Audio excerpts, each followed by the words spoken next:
diving deep into our wounds.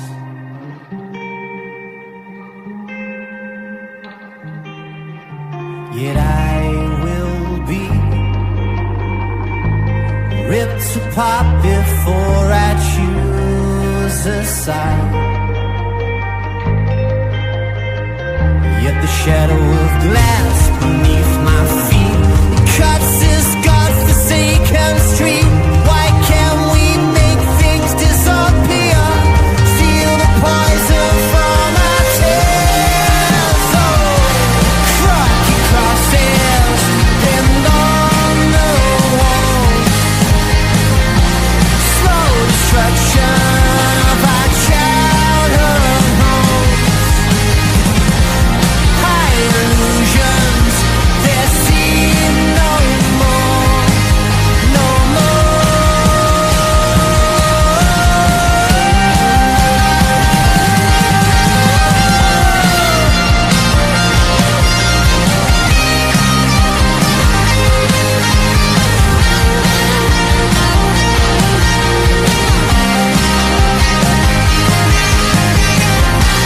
Crocky crosses pinned on the walls.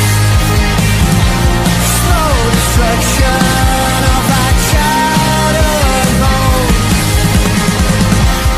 High illusions, they seem no more, no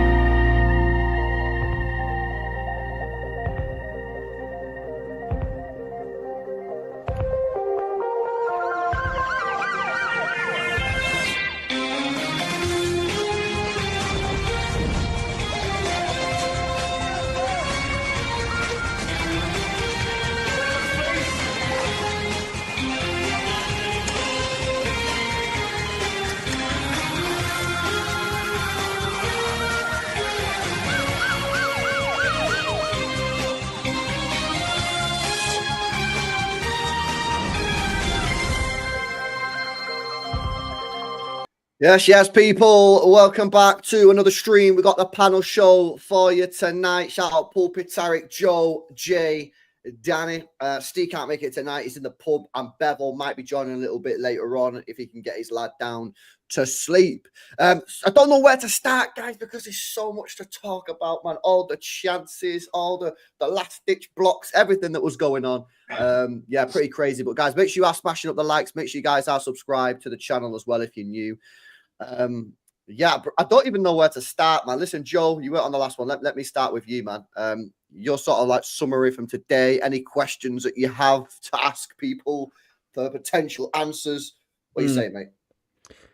So there's some times where you come away from a 0-0 draw and you can be like, that was like, you know, both teams really went for it, and you know, we left it all out there, but it just wasn't to be. They put in, you know, we tried everything we could to score. We just couldn't break down a really solid defensive team.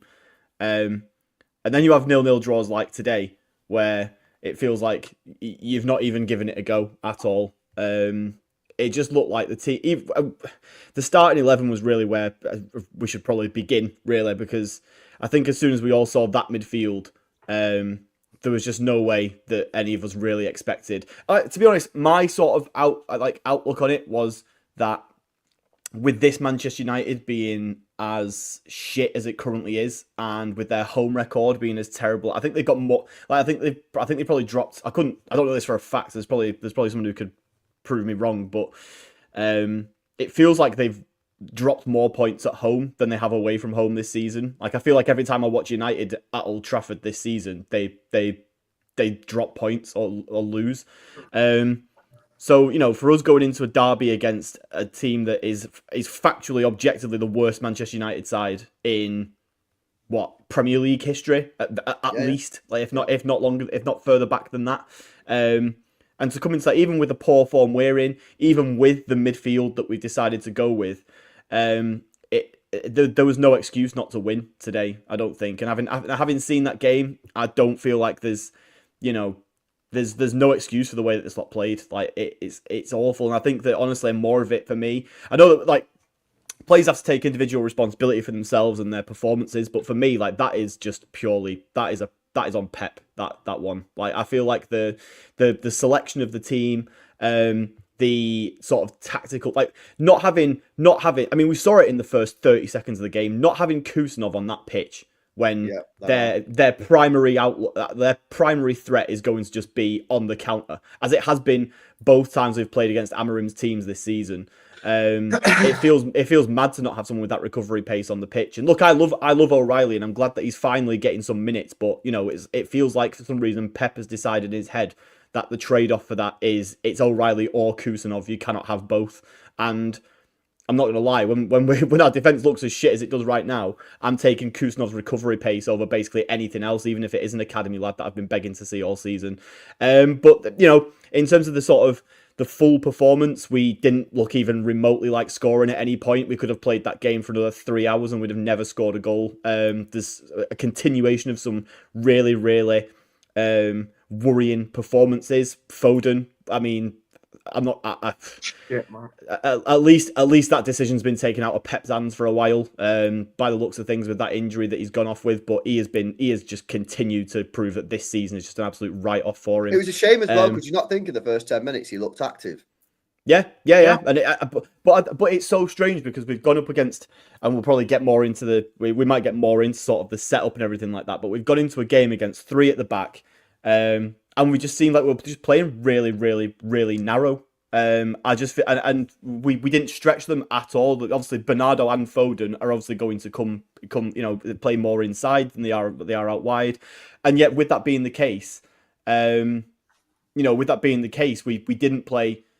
This is going to annoy Jay already. We didn't play Grealish, who, for whatever you might think of him, his strength is the fact that he is very good in those inside spaces from the left. And we didn't even put out the best personnel to do the plan that Pep wanted to do. It's just so, it's so mad. But I just feel like basically Pep has Ruben Amorim PTSD after that Sporting game, and to a lesser extent after the other leg in the other derby as well, where that sort of went to shit in the last 10 minutes. I think our best player was Nunes, which was probably says it all about the rest of the players. I thought Guardiola was exceptional. I thought Bernardo was our best player today. Yeah. It's either way. You're looking at like those 3 as like your only real sort of players who you can come away and say they played genuinely well. For me, that played sort of genuinely well. Everyone else was just middling to shit. And that's just kind of where we are right now. But yeah, I'll let someone else go. But for me, it was just it was a shocking team selection, and absolutely nobody on that pitch after, like, very few players made me think that, especially the midfield, nobody in that midfield made me think that Pep had actually, seen something that we hadn't and got it right when we all knew what was going to come. How were people saying Bernardo, like the guy wasn't the only person like winning the duels in the middle of that pitch and all over the pitch? Yeah. I don't know how that's so confusing for people to see. People are so blinded by like hate for Bernardo. He's been shit all season, but he literally was the only person who was winning duels. You seen the stats, how little duels we won today. And he was the only person who was winning duels and winning the ball back at the end of the game for that last 10 minutes. So I don't get what everyone's saying about Bernardo for. But yeah, today's on Baldy, man. It's all on him. He absolutely fucked us from the get-go. For us to moan all year about these same fucking granddads playing every single week, and for him to just continuously keep playing. What have we gone and bought these players for in January? Like, why? We was begging for Nico Gonzalez in January. We finally got him, and he's not playing in the big games. We've been begging for Kusanov. Like, I thought he got rested the other day so that he could start today, because their only threat is one fucking long ball over the top from Bruno Fernandes. Their only threat. That's the only threat. And then Pep, I agree with Joe. Pep's got PTSD, man. He's in his own head in games like this from the stinker that we had earlier this season.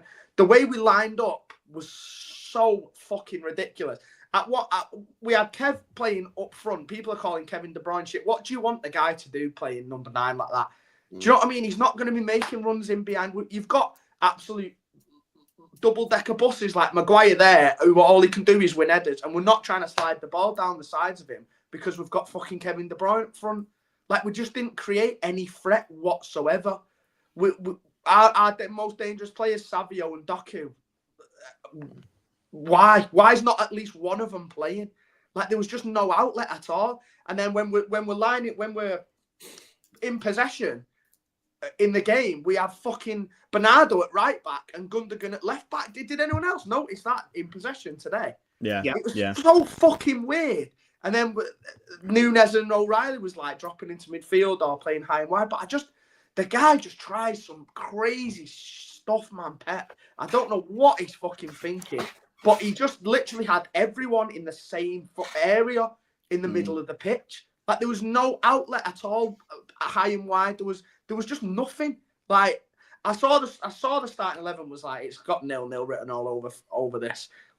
We know that they're shit. Like their only chance was Bruno lumping the ball into the box, but there was no way we was going to score today with that team that we had out. So in the end, I was buzzing that we got a point because I thought we were going to lose it. Better team. That's the embarrassing thing, right? Because they are fucking dreadful, and we still made them look like the better team today. They created the better chances.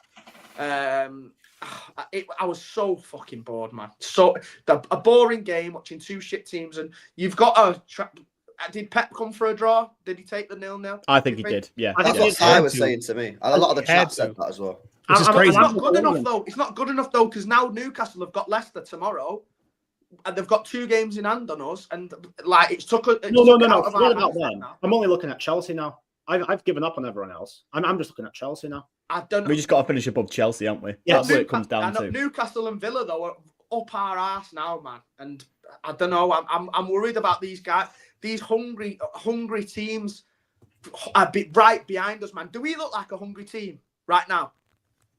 Do you know what I mean? Not at all. Not one. Do you know who the hungriest players have been in recent weeks? Kusanov, Marmoush, and Gonzalez. Yeah. Exactly. And Kusanov and Gonzalez were on the bench. You could argue that Nico and Kusanov have been like 2 of the top 3-4 players since January, right? Since they've come in, and he's not given them a sniff. He's playing these fucking geriatric guys in the midfield still who can't move. Kovacic needs to go in the summer. I've never seen a performance like that in the first half. He is so shit. That Brady little fucking tennis ball head. I cannot stand him. I'm trying not to rant, right? But the amount of times that guy just kicks the ball into Onana's hands today, like go on, Jay, let out. Under a bit of pressure. I've never seen anything like it. His first thought is to just take a touch that's like 3 yards in front of him because he's got fucking 7 irons on his feet, and then he's in instant trouble there. And the only thing he can do is try and dribble past 3 people. And if he don't do that, he's fucked because he can't pass. He loses possession, and then they're straight on the attack. Then I don't even want to get into it about him, right? Because he's so shit. It's untrue, and I don't want to see him in the team now for the rest of the year. People going about Bernardo and people like that. This guy, man, this Kovacic guy. Oh God, he's so poo. But you know what? Someone take the reins, man, because I need. It's fair that Kova isn't great, but I think everyone has said it. At the end of the day, Pep put this lineup out, and we knew from the moment the lineup dropped that this was not a team that's going to go out and win the match. They just knew it. You know, I if you asked me on Thursday, I would have said to you that I thought we could go out and batter them because I felt that Savio and Doku on the wings, Marmoush through the middle, I felt we could go out and batter this team. And then I saw the lineup drop, and it's like, Pep's obviously not trying. He's so afraid to lose that he won't allow himself to win. And that's unfortunate, and it's frustrating. And yes, we have to. The players have to go out and perform on the pitch, but at the end of the day, they're being put in a bad position by the manager. Pep. Yeah, and so Pep hung KDB out to dry today. Do you know what I mean? Yeah. Why is he playing him? Do you know he's going in the summer and everyone's been praising him all week, saying how great, and he fucking hangs him out to dry as a false 9. Like, what do you want the guy to do? I said it in the watch long, Jay. In the watch long, I said after 10 minutes, I said, KDB is going to struggle today because what is he best at? Passing. We can't pass to there's nobody creating. He can't pass to himself. I said, who's he creating for? Bro, the only thing, KDB had going for him today was shots outside the box. That was it. And he had a couple on his left foot, which he didn't get right. That was it because there was no one to pass to. KDB needs to pass the players. He's the greatest creative player we've seen in the last 15 years. and he's playing as the guy who needs to be created for. So that was did I see a stat at risky. the end of the game where it was like the first game in God knows how long where he's created or failed to create a big chance or something like that? It's been Probably. or he didn't. And who does that like? If that, I'm assuming that's correct. I think I remember that right. But if that's true, then who does that surprise anyone in here? Given that performance that we put out, the team. No, we put out, everyone said it as soon as the team came out. Said if he plays him as a false nine, I said after 10 minutes, said he's going to struggle today because no one to pass the ball to. It's just mad to not play Marmoush as well. Like, he's on the pitch. Play him in his fucking best position then. Like, if you could even have still played a false nine with Marmoush and him still play a little bit deeper and come pick the ball up if he wanted to play it. Why stick Marmoush out on the wing? Like, what's he doing out there? What's he bringing to the game on the wing? I felt sorry for him as well. Like, he's come in, he's scored in the goals that he's played as a number 9 for now. And then he's been hung out to dry as well and stuck straight on the wing. How? Like what? Like I don't understand what's going through Pep's head. Pep just shits man. himself against. What is he thinking? Pep just shits himself against back threes. It's the big game approach these last 2 seasons. Like Tarek said, he comes in to try and control games, not to win them. And yet, it's a paradox. You're trying to control the game. You leave Nico Gonzalez on the bench, the only one who could win a duel in your midfield for 90 minutes. What's all that about, Danny? What are you doing? Yeah, that's. I don't get it. You know, I look back. We've won 3 big games this season. 2 of them, he's gone Doku Savio on the wings and just fully gone for it. Why are we scared against this United team? It's not even like about top 4 or anything. It's the fucking Manchester derby. I mean, I'm sounding like main road here. You have to win 2 games a season, United home, United away. What are we doing? It's been a few years now as well, you know, Danny. We didn't even win big games last year, did we? I don't know how we managed to sprint through them he tries last to year. control games, and he can't because he doesn't play Gonzalez. You can't control this game without Gonzalez in midfield. Kept giving the ball away. I seen Kovacic receive the ball, try and take on the whole team by himself. Yes. You know, the setup was so weird. Again, he tries to control the game. It felt like we had nobody going forward. It felt like we had nobody at the back, and the midfield speaks for itself. I don't understand. Why is Nico Gonzalez, yeah? And I'm praying that I've missed it, yeah. But why the hell is Nico Gonzalez not on that pitch today, mate? Pep better come out and say that he's got a niggle or something. Because if he's not, then he's a fucking idiot, Pep. Mate, I don't care what he's done in the past, right? We're talking about now. We're talking about today's game. The guy's a genius, right? But today's game, he was fucking brain dead. Like, if Nico's not got a knock and he's decided not to play him for those 3 slow midfielders, then he's fucking brain dead. And everyone how can all the fans see it but not him? How? Everyone knew that. Everyone knew as soon as he must see it though as well. He must see it because you're not telling me, yeah, he's looking at Kovacic and Gundogan in that game and going, I look at Nico and go, oh, they're better than Nico. Because Gundogan was shocking today. So I can't believe that. So he must be injured. But then why is he on the bench? If he's injured, he can't even play 5-10 minutes at the end. Why is he on the bench, man? The stat said it all at half-time, didn't it? Did you all see the stat that they put on the TV? That it was the lowest percentage of duels that a team had won in one half out of the whole Premier League this season. Like, United were first to every single ball, every single second ball, because they've just got that extra half yard of pace in the team. These granddads aren't going to be the first to lose balls, are they? So this is why it just felt like wave after wave after wave. And then when we did finally have the ball, it was all just fucking sideways, like keeping it for no reason because there's no outlet to play forward at all. You know what's terrifying to me? He didn't just bench Nico today. He benched him against Bournemouth and he played him in the low leverage game against Leicester. Why is he not playing against? Was it Brighton? He took him off, bro. Or something. What game did he sub him off in or something like that? It might have been Brighton. But why is he playing? Why is he not playing him in Bournemouth or today? And he plays him with the backup team against fucking Leicester. Does he not trust him? It felt like he was saving him for this one. So then to not play him is like, Same with what were you Kusanov. doing? Yeah. And I thought he was saving Kusanov as well when he didn't play in midweek. Well, the thing is with Husanov, yeah, I said this. So to be fair with Husanov, I think what Pep's plan was to have Gvardiol and Diaz at the back and then push forward Nico O'Reilly, Nunes, which would make sense because then you've got your wingers, obviously Foden and Mamouche, and they invert and and Nico O'Reilly and Nunes push forward, right? I understand the logic. Now, I don't agree with it. I still would have played Nico Kusanov, but I understand why he might have done that. I can't understand at all any reason why Nico Gonzalez doesn't play. No reason. No one's said anything to me in the chat, on Twitter. I've not heard one reason as to why Nico Gonzalez would not play this game unless he's injured. Here's another one. Here's another one for you. I seen something that said Casemiro, fucking washed Casemiro, completed the most tackles per United player since 2008. 2008, most tackles by United player. This is how bad our midfield is. And he can't move either. This is what I mean. It's allow him to do that. Casemiro, who's been shit for 3-4 years. I don't get it. Yeah, it's that is just weird. Go on, Pulpy, mate. You've been listening. You do have to speak. I know you don't want to be here. Get away with it, mate. I know you don't want to be here, Pulpy, but you got to speak, man. You know what, right?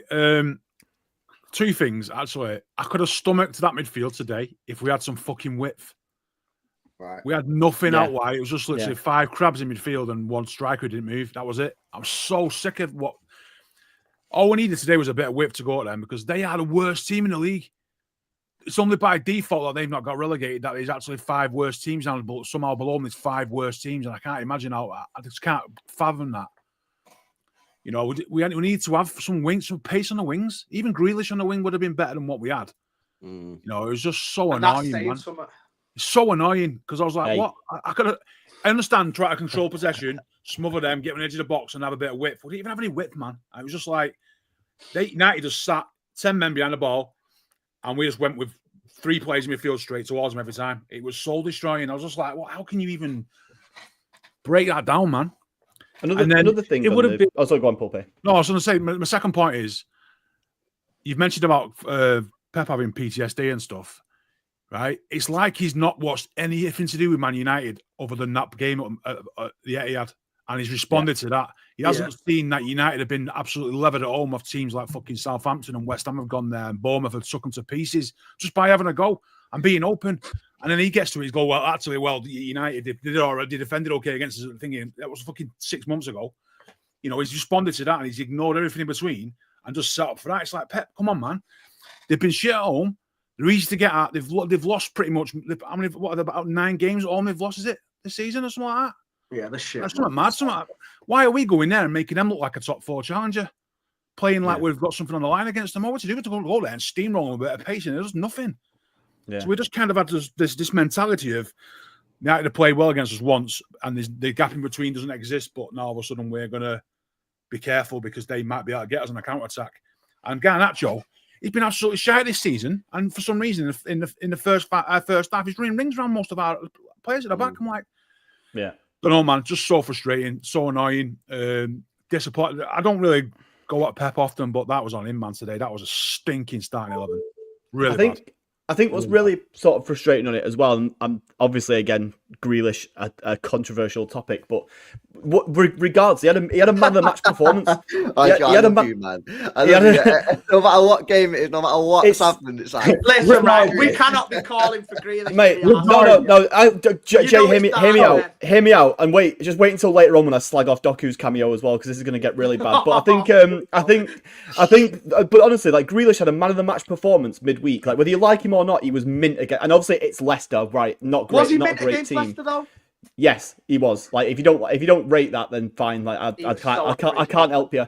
But basically, like he was mint against Leicester, putting a man of the match performance, and he's benched for the guy who the club have announced this week that they do not think is good enough to take into next season. Like what is the logic? Like I don't understand. Like so for me today was the second, if not the most important fixture we've got left in the season, after obviously the FA Cup semi-final that we've got coming up. Why are you starting a guy in Kevin De Bruyne who you don't think is good enough to be here next season? Like, what are we doing going into these big games for the rest of the season, playing guys? And this comes back to the sort of the unk midfield that we put out there. Like, why are we playing guys who we know are not the future? Like, what is the point? Well, does Grealish deserve to be here next season, though? I mean, because at the end of the day, he scored his first goal in 16 months. Do you know what I mean? Does that warrant a start? I think the performance he put in warrants a start. I thought, apart from the goal, he was average as fuck against Leicester, against a Championship side. So I know, Joe, we're always going to differ on this argument, right? But the guy's got his first Premier League goal in 16 months, mate, against a Championship. Yeah, I'm not looking for Grealish to come in and score a hat trick for us. Like that's not what I'm after. That don't warrant a start for me. But he puts in. But he puts it. He would have done better than De Bruyne did today. Like, let's be honest. Like, he would have done. And it's not even about. And it's not about the performance that De Bruyne did end up putting in. It's more about the fact that the club have decided this week that De Bruyne is like Pep come out and said that it's a club decision that De Bruyne is not going to be here next season. Whatever demands De Bruyne made or anything like that, we don't know, and we'll find out presumably in the coming weeks and months and stuff. But if they've said no, you're not good enough to be here next year, like that's it, done. What are we doing going into a? Why is he still our go-to man in one of our biggest games of the season? If that's the case, like that was sentiment to that, Joe. It's the same reason I have this jersey on. But he played him up front. Yeah, correct. You both spot on. He played him as a striker. He played him like this is what winds me up about Pep, right? Because now everyone's gonna dog KDB, but he played him in a fucking false nine. Do you know what I mean? He's nearly 34 years old and he can't run, and he's the best passer in our team. So who's actually feeding Kev in that position as well? The problem was he played Kevin De Bruyne today in the wrong position. Do you know what? If Kev played in the midfield, I would have backed him to turn up today. But the fact that he's been hung out to dry by having to run, expecting to run the channels and do all that dirty work as a number 9, it's just not going to happen, is it? So unfortunately, he has played shit, Kev. Foden's played fucking shit as well. But I can't say that it's De Bruyne's fault today, man. Because he shouldn't be in that position in the first place. You know what, as well, right? And something that no one spoke about. This, for me, then raises questions about the Marmoush signing. Not as a player, but if he's now saying he's not going to play as a striker when Haaland's out. If he's not a Haaland backup, then what is he? Exactly. So we had Alvarez. Alvarez obviously never played as a striker. He played in midfield. But then when Haaland needed a rest or he was injured, Alvarez went striker. Cool. We then sold Alvarez. We've got Marmoush in. But if he doesn't trust Marmoush to play as a striker, then that thing that we've solved in January by buying Marmoush as the backup striker isn't solved, because if Pep ain't going to play him as a striker, then we're still in the same situation where when Haaland gets injured or is suspended or whatever, we still have no striker. We've not actually filled any of the holes that we've got from January today, have we? Because we didn't have the backup striker. No right back. But he wasn't playing. We didn't have the centre-back that we were missing. And no DM. We didn't have the right back and we didn't have the DM. So all of these holes that needed filling in January, we've done it. We've got the pegs to fill them, but he's just fucking thrown them out the window and decided not to do it anyway. So now we've got this shit leaky boat that nobody wants and can't do anything. So again, it's just on Pep, man. It's got to be. He got too caught up. Sorry, go ahead, Danny. Because if Haaland wasn't injured, he would have started, and you could have fielded this entire team before the window. He played. You're right. He played none of them. We signed four or five players in the window. He played none of them. What's the point? Go on. No, I was just gonna say. I just think Pep, for whatever reason, has just gotten too caught up in, like you said, the sentiment, whatever. I don't understand.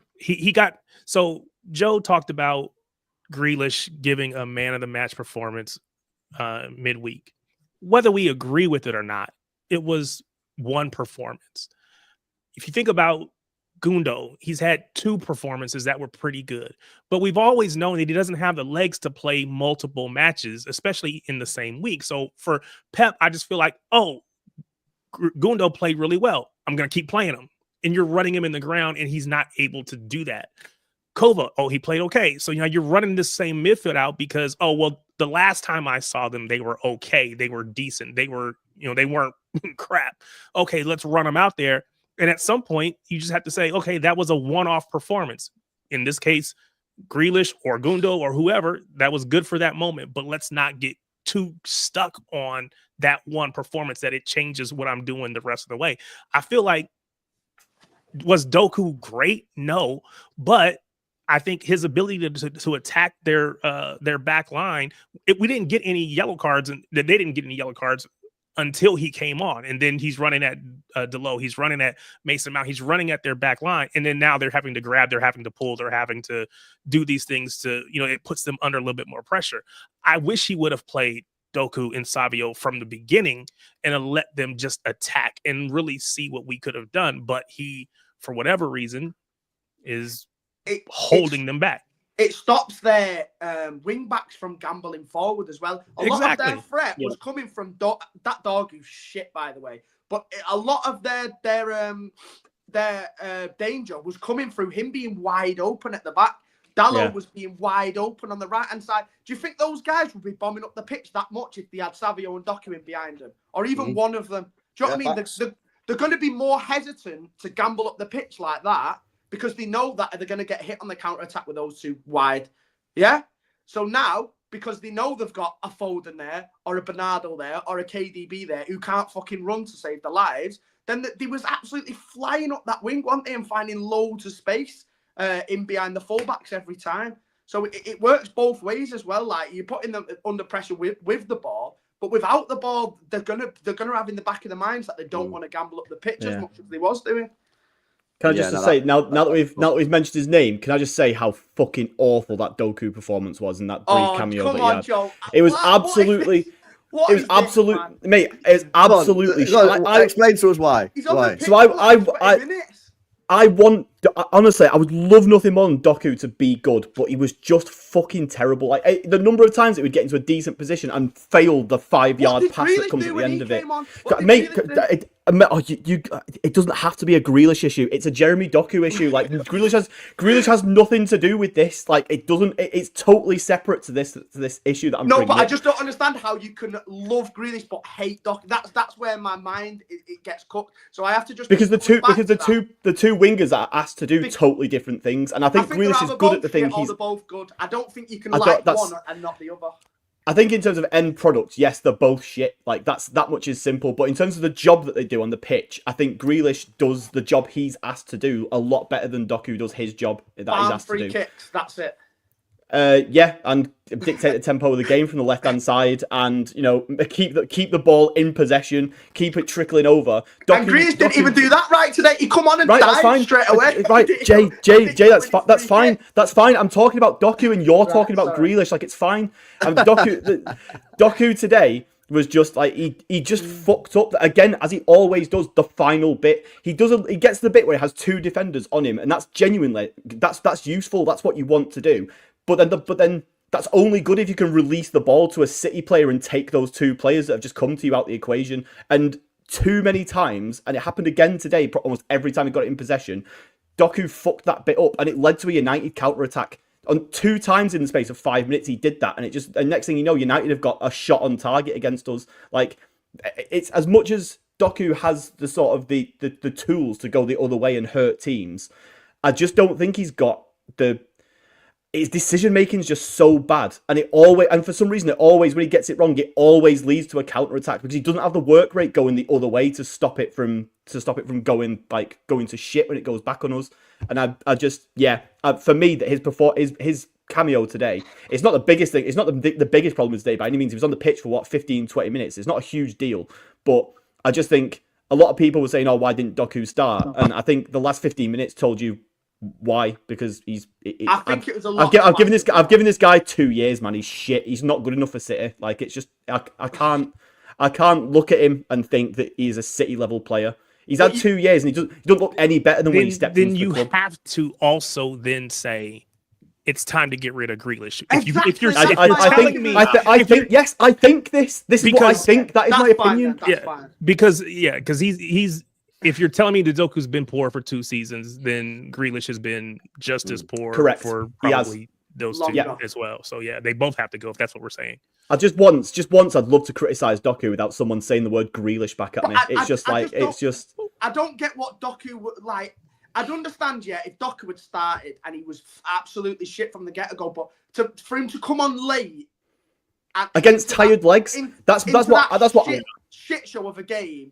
When no one was doing anything, like our midfielders couldn't get hold of the ball, like he was pretty much asked to get the ball and try and run it down the line to try and like win us a free kick or something. Do you know what I mean? That's not his game. We wasn't giving him the ball high and wide for him to take on his fullback 1-on-1. I don't even think I seen him have the chance to do it once even. Do you know what I mean? Like, he was always receiving the ball like in his own half and shit like that. And that's not where you want Doku to have the ball, is it? So I think everyone was shit today, Joe, to be fair, but I just think it's a little bit harsh that obviously a guy that's played a cameo is under fire more than the ones that start. He's not under fire. No, it's not. It's not more. It is a thing that happened in the game that I'm bringing up. That his cameo was shit, and I think it's just for me like I'm at the end of the tether with Doku now, and I think that I've been one who's always thinks that no matter what I think his limitations are. I think situations like when he came off the bench today are kind of what I think how he should be used. Like I think if bring him off the bench when the other team is looking a bit more tired, and you've got sort of things. And I appreciate that, you know, he didn't have the greatest hand that he's been dealt in. So there's no Haaland on the bench on the pitch and sort of like aim at. But let's be honest, when Haaland is on the pitch, he statistically cannot give him the ball, so that's irrelevant. And I think that we're in a position where he's not on the pitch probably for him. Yeah, absolutely. I just think he's had 2 years of and we obviously all know that wingers, and as do a lot of players really, take time to develop under Pep and sort of get used to the system and stuff. The guy's had 2 years and he doesn't look any better than when we first signed him. I just think that with a lot of other players and a lot of other positions, people would have come to the same conclusion as me by now. But I think just because he's fast and isn't called Jack Grealish, he gets a lot of leeway. Hey, don't bring Grealish into this. Yeah, don't bring Grealish. let me hit some of these super chats, man, before we continue the conversation. By the way, guys, make sure you have smashed a like up on the stream if you've not done so already. Make sure you guys are subscribed to the channel as well if you guys are new. Let me go through some of these chats. Big up Perfect Toe says Madrid PR already out on Wirtz being injury prone. Is it really? Okay, well, if that's true, we all know what that means. That means they're not getting him. It sounds like it's a battle between City and Bayern Munich. So let's see what happens there. Big up to you, bro. Wirtz says City are a mid-table team. Well, I mean, we're what, sixth, seventh? We're not, are we? Like, that's like fact or fiction, and the league table. No, we're not. It's pretty black and white that we're not a mid-table team. That's Sir Alan Stinker and Hooked. That is. we are 5 points from being a mid-table team. In fairness, we aren't miles above a mid-table team right now. So send that super chat, and in a couple of weeks you might be right out. But right now, no. A bit to LB says forget about Wirtz now that Muller has left Bayern. Yeah, obviously we'll see what happens there, but it is City v Bayern for the Wirtz. Alf says wash manager FC for real. If anyone can give me one good reason for Silva playing full 90s all season, please go ahead. This is not getting better, says Alf with the 10 months. He was one of our better players today, Bernardo. I'm not having any Bernardo. I don't. Well, okay, so what I thought about Bernardo, I thought off the ball, he wasn't great. Stuck in. Yeah, on the ball, I think he offers zilch. I agree, but he was in the very small, like 1, 2, 3 players today who were slightly above the rest of them, in my opinion. I don't think he was slightly above everybody else. I think he got stuck in, and that was it. This one he played like it was he played like it was a derby. That's what I mean, but he got stuck in though, LB, innit? Yeah. This is what people on Twitter say. They say he'll have a shit game, then he'll kick someone and everyone will be like, "Oh, he's getting stuck in." Yeah, that's 90s football, that Danny. But he won. I like the fact they get stuck in. About 3 times. Yeah, he did well there. He did well, but on the ball, he offers you nothing in it on the ball. Exactly. Yeah. And that is, you know, you have to score goals, isn't it? I agree. Yeah. Shout out to Sir Million. Says, I hope City loan Echeverri out to Girona or somewhere else. The kid isn't even getting a bench on this dreadful team. He'll probably be played on the wing. This is the most hilarious thing about Echeverri. Me and Danny speak about this a lot, yeah. How people tell me that Echeverri can't get in this side or can't even get in the squad and tell me he's not good enough when we're watching these players play is absolutely hilarious. Listen, if you've never seen him, just say you've never seen him, innit? That's all you have to do. You don't have to lie and say that he can't get in the team. Do you know what I'm saying? It's crazy. It's crazy. Won't though, will he? That's the problem. He just won't. No, it's not about whether he can or should. It's just that he won't. We all know that he won't kick a ball for us in the league this season. Pep hates new players. Facts. Like, I don't know what problem he's got against them. Yeah, he's like he's got his little mean girls gang in school, innit? Like we sit at this top table here and no one else is allowed on it because he's got something against new players, man. He's loyal. He's a very loyal. It's to the extreme though. There's loyalty and then there's just blind. You know, it's so weird because I think, and to be fair, it's because he's only had like short stints at previous clubs, so we've never really had to experience it before he joined us. But we always got the impression that Pep was like quite this cold, ruthless guy who, like, if you're not good enough, and just get the fuck out, like, you know, getting rid of like Ibrahimovic and like Etu and like all these players who just like clearly didn't buy into what he was doing and stuff. He just fuck him off, no problem. And yet we've seen over the time that he's been at City that if you're someone who he's known for more than 3 years, like he's like, you know, fucking ride or die. Like you're never going anywhere. You're not going anywhere. Like we've had fucking. I think, Joe, I think it's because of all the success he's had. I think this unprecedented success, he is just staying extremely loyal to players that have brought the club and him mad success. And that's cool. You can give them chances, but when they keep on messing up the chances, i.e. when we went 1 win in 14, I think at some point you've got to go, you know what? This is a sport. And whilst you guys have done amazing for us, there's other players here that may be new or fresh and can bring a different approach. And I've said for some time, I think loyalty is Pep's biggest strength in football, but I also think it's now proven to be maybe one of his biggest weaknesses at the same time, because when you're so loyal to a group of players, they'll do anything for you. And that's why you win trebles. And that's why you do four-peats. You don't do that unless you're loyal to the players and the players are loyal to you. But I think this year, he's pushed it a bit too far. And obviously he's continuing to do that because we look at Nico Gonzalez. And they all age about 10 years faster than they should do because they get run into the ground. Bernardo Silva's like 30, 31 and he runs like a 50-year-old because he's played that many games of football. He overplays them, if anything. And then their careers end 2-3 years before they should do. This is why, and he has spoke about this. Yeah, he has spoke about this. He spoke about having a bigger squad. Well, this is why it is absolutely crucial in the summer that Viana and Tiki insist on a bigger squad. They must insist on it. Yeah. They must, because next year, this summer, by the way, this is literally the worst thing that could possibly happen. This Club World Cup thing. I know it's good for the cash. I know it's good for the finances. But what does these players need? These players need a rest. These players need a sustained rest for about a month, maybe a month and a half of just downtime.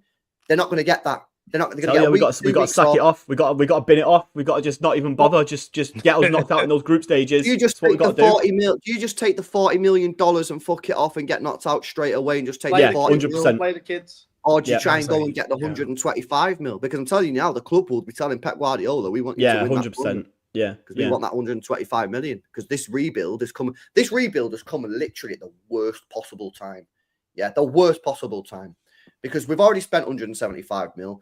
Yeah, we need to spend all this other money, and now we've got this Club World Cup. It's crazy, man. So that's the club's fault, innit? They should have done it last year. We had 125 million of new players sat on our fucking bench today. Well, that's what I was gonna say. You know, what's the point of bringing in? You know, LB, you said we need to expand the squad size. Okay, well we get 3 or 4 more people in the squad, but if Pep's not gonna play them, what's the point? No, that's why, Tarek. At the same time, you've got to get rid of Bernardo, Gundo, and Kovacic. Yeah, get rid of them, man. Unless both things happen, you're just going to keep seeing the same faces. But are you one of the guys who've told me before you got to keep the experience? Because for me, I'm looking at these players, bro, and I'm like, they're just not good enough. So you'll if keep you're one. Good enough, you'll keep one of them. One of them. I always think he's just Bernardo's a prisoner of the club. He ain't going anywhere. Max one. You can't keep more than that. He ain't going. He's probably the best of the bad bunch, though. Yeah, he is. If the others will go, he'll stay. No, he'd be my priority out of the 3. Like LB said in the player ratings, do you have to be over 30 to be experienced? I mean, Holland's been around the block a couple times. Guardiola, young, but Foden. He knows that Foden's played a million games. He has his fucking experience, and I was disappointed with him today. He needs to be better. But he's experienced. Rodri, that's another one everyone forgets about him. You don't need to be old to be experienced. Facts. But, yeah, Foden's played, 7-8 years for us? Yeah. He's played 350 games, 400 games, including England. Are you telling me he don't look 10 years older than what he actually is as well? Because he's been running to the fucking ground. Well, when you realise... like a 24-year-old footballer. When you realise he's played 400 games at the age of 24 years old. Do you not think that's mad? And that's with us being really careful with him for the first year or 2 as well. Exactly. That's with us being really people were saying he needs to leave, he needs to go on loan because he wasn't playing. He's played 400 games for club and country. Of full high tempo, pressing football, man. Yeah, and this is the thing as well. It's not just a case of playing games. We've been in title races and we all know it because we're fans and it fucking knackers me out as a fan. And I'm just sat here watching it. So God knows what these players are going through when they're on the pitch for 90 minutes, sprinting around. The mentality drained, the fatigue, physically and mentally must be crazy. Because I know for a fact we all feel the same thing in them title races. They're draining. And we're just sat there watching the TV. Or you're at the stadium just watching it. We're fucking knackered at the end of the games.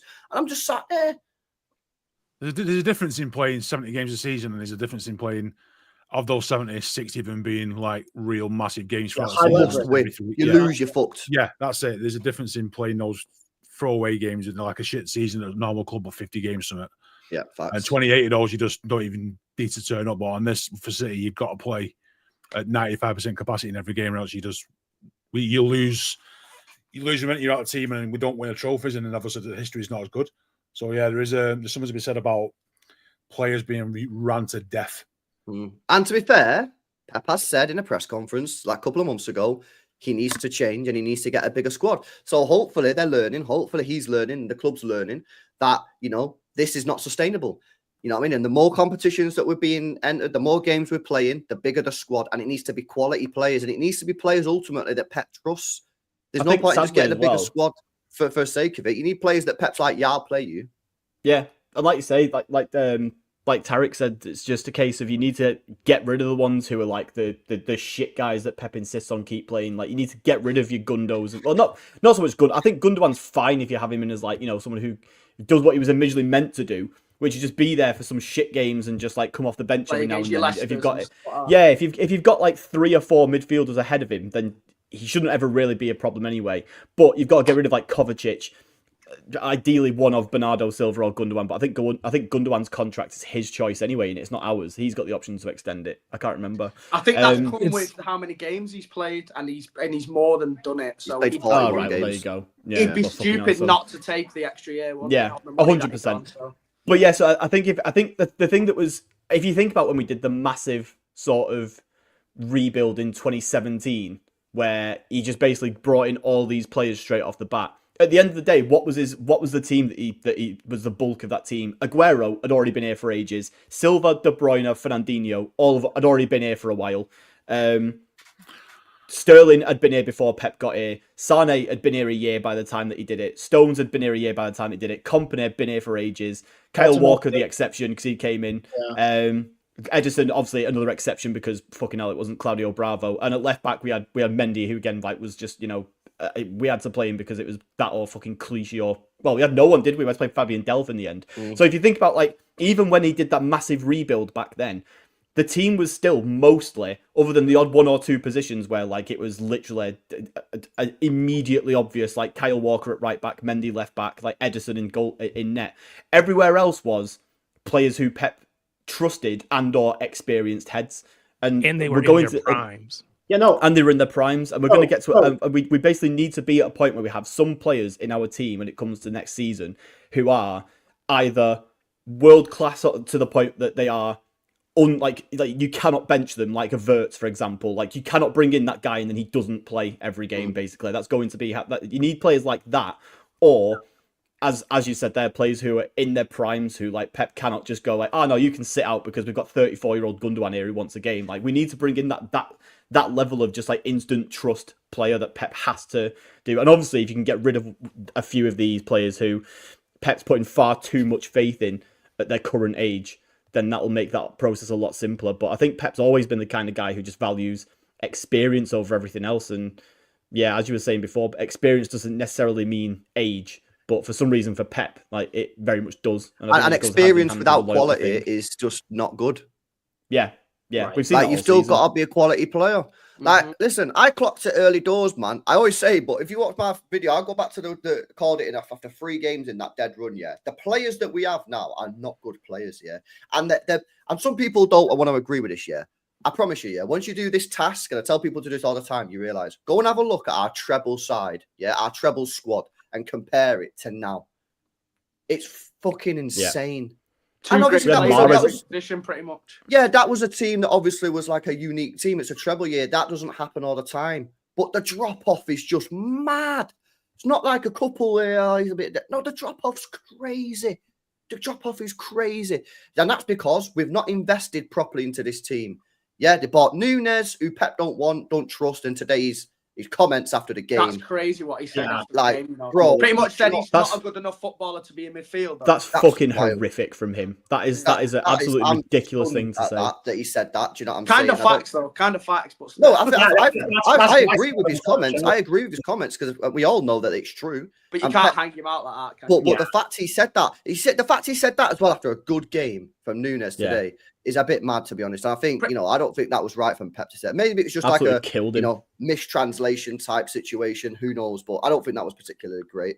Well, he signed him as well. Like, well, the thing is, this is why you've watched him have like.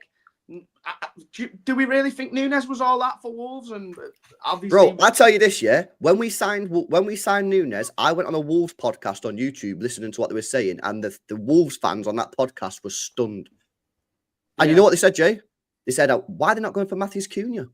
Yeah, that's what they said. They said, "Why are they signing Nunes? He's not even been that good. Why did they not sign Cunha?" And like, I was like, "What?" I was watching this because obviously I was waiting for the Glaze. I was waiting for them to be like, gutted.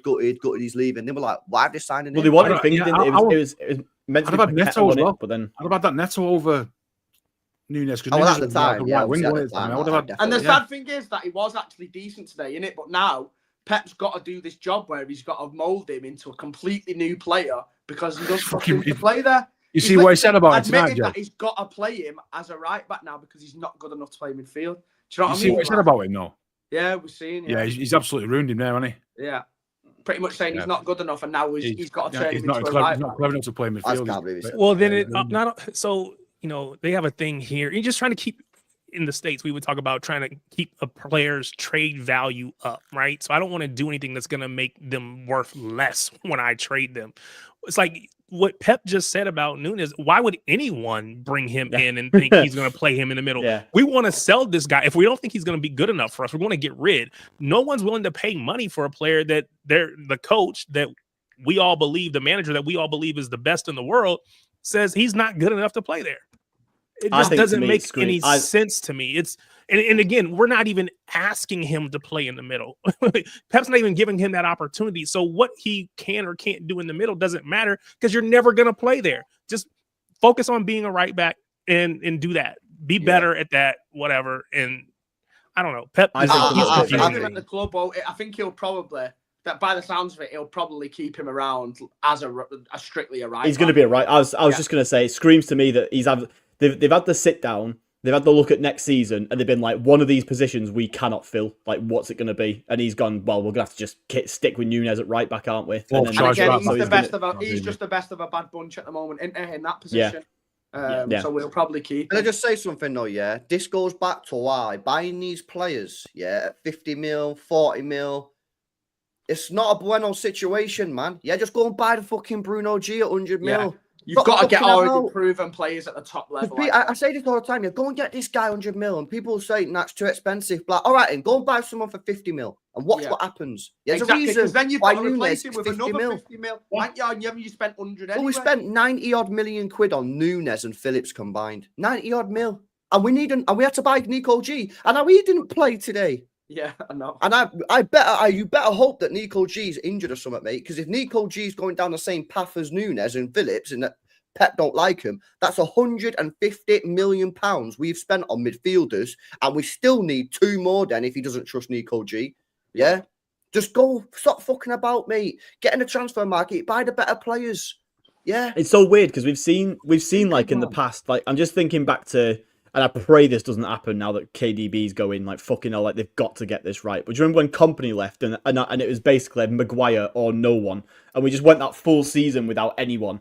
And then, next summer eventually got Ruben Diaz after going through a couple of players. That's not. No, exactly. But the Nunes situation in particular is why, to some extent, that approach from the club has been kind of vindicated, because like obviously what we did, we wanted to get Paqueta, and obviously his whole gambling shit happened and he couldn't go anywhere. We couldn't go for him because we didn't know if he'd even be able to play fucking football in the next few months or anything like that.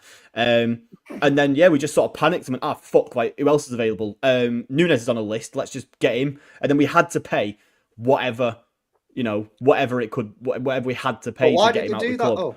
Why did they do that? Because panic, wasn't it? Because it was that or no one, and we had just KDB just gone down with his hamstring. And all these guys are just coming from like relegation fodder clubs as well. Like these guys that we've brought in have all come from literal like relegation battling teams. Wolves with Nunes, Calvin Phillips from Leeds.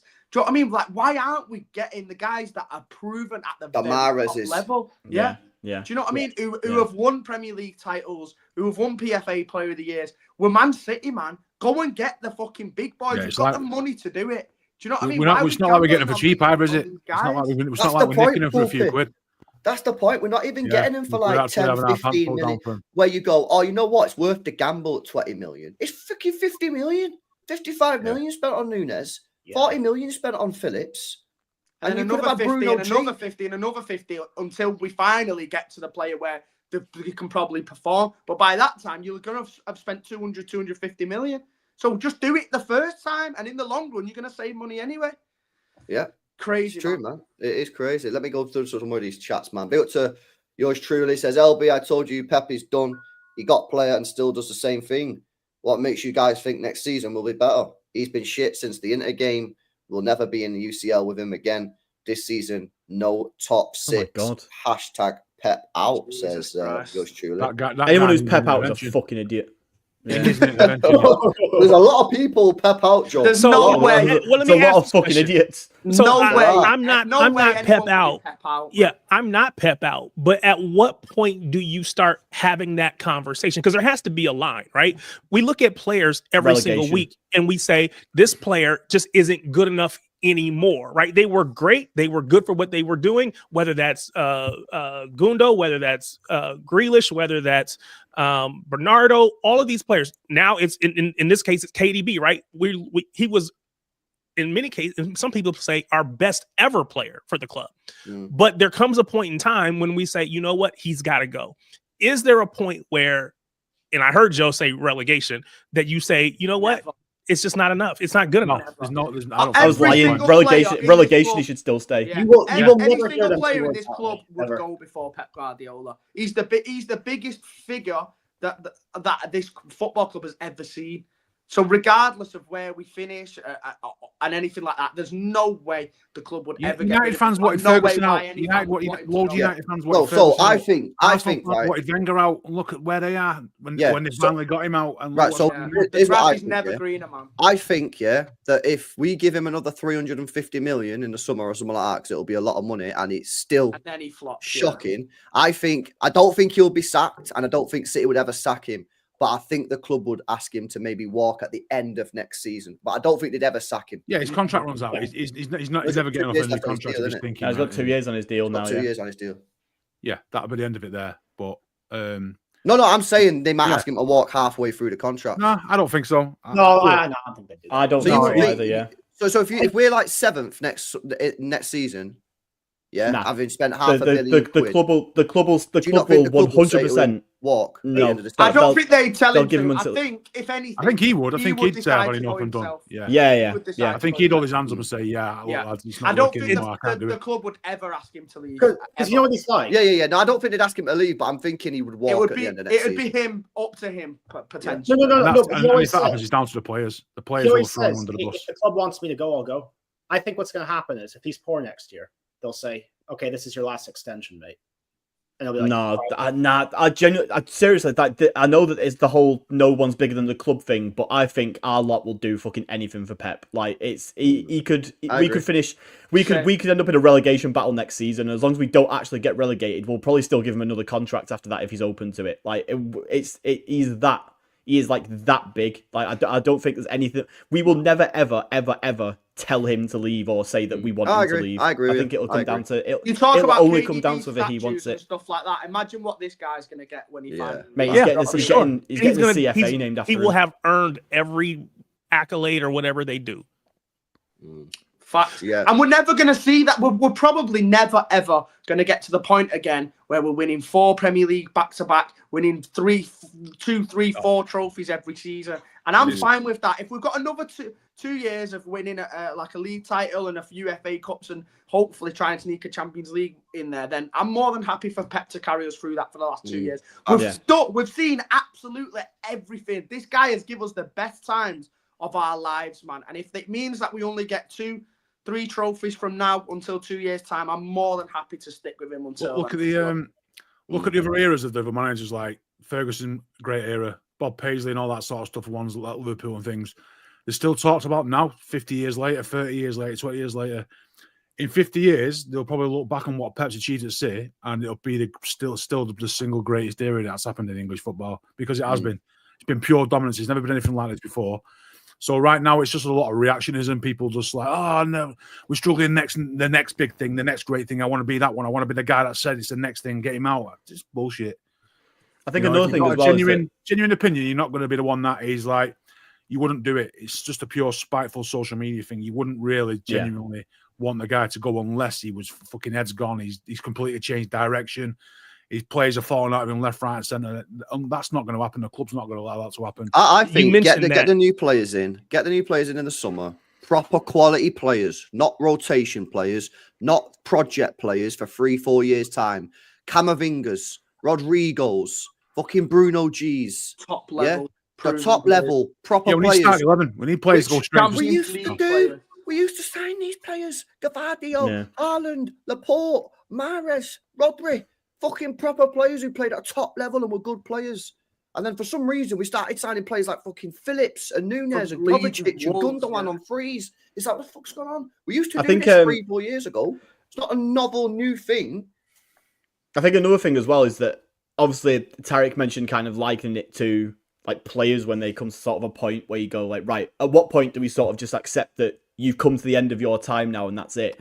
I think the thing with Pep that is obviously like with managers full stop, it's like with managers, it's not, players come to often a physical limit where it's just like they cannot do physically what they want to do anymore. KDB could well, and probably does, have the brain to keep doing what he's doing for the next 40 years of his life, but his body physically cannot let him do it. Now, Pep doesn't have that problem. Pep's problem is the fact that the 11 players on the pitch are all currently this season fucking shit, and there's nothing he can do about that.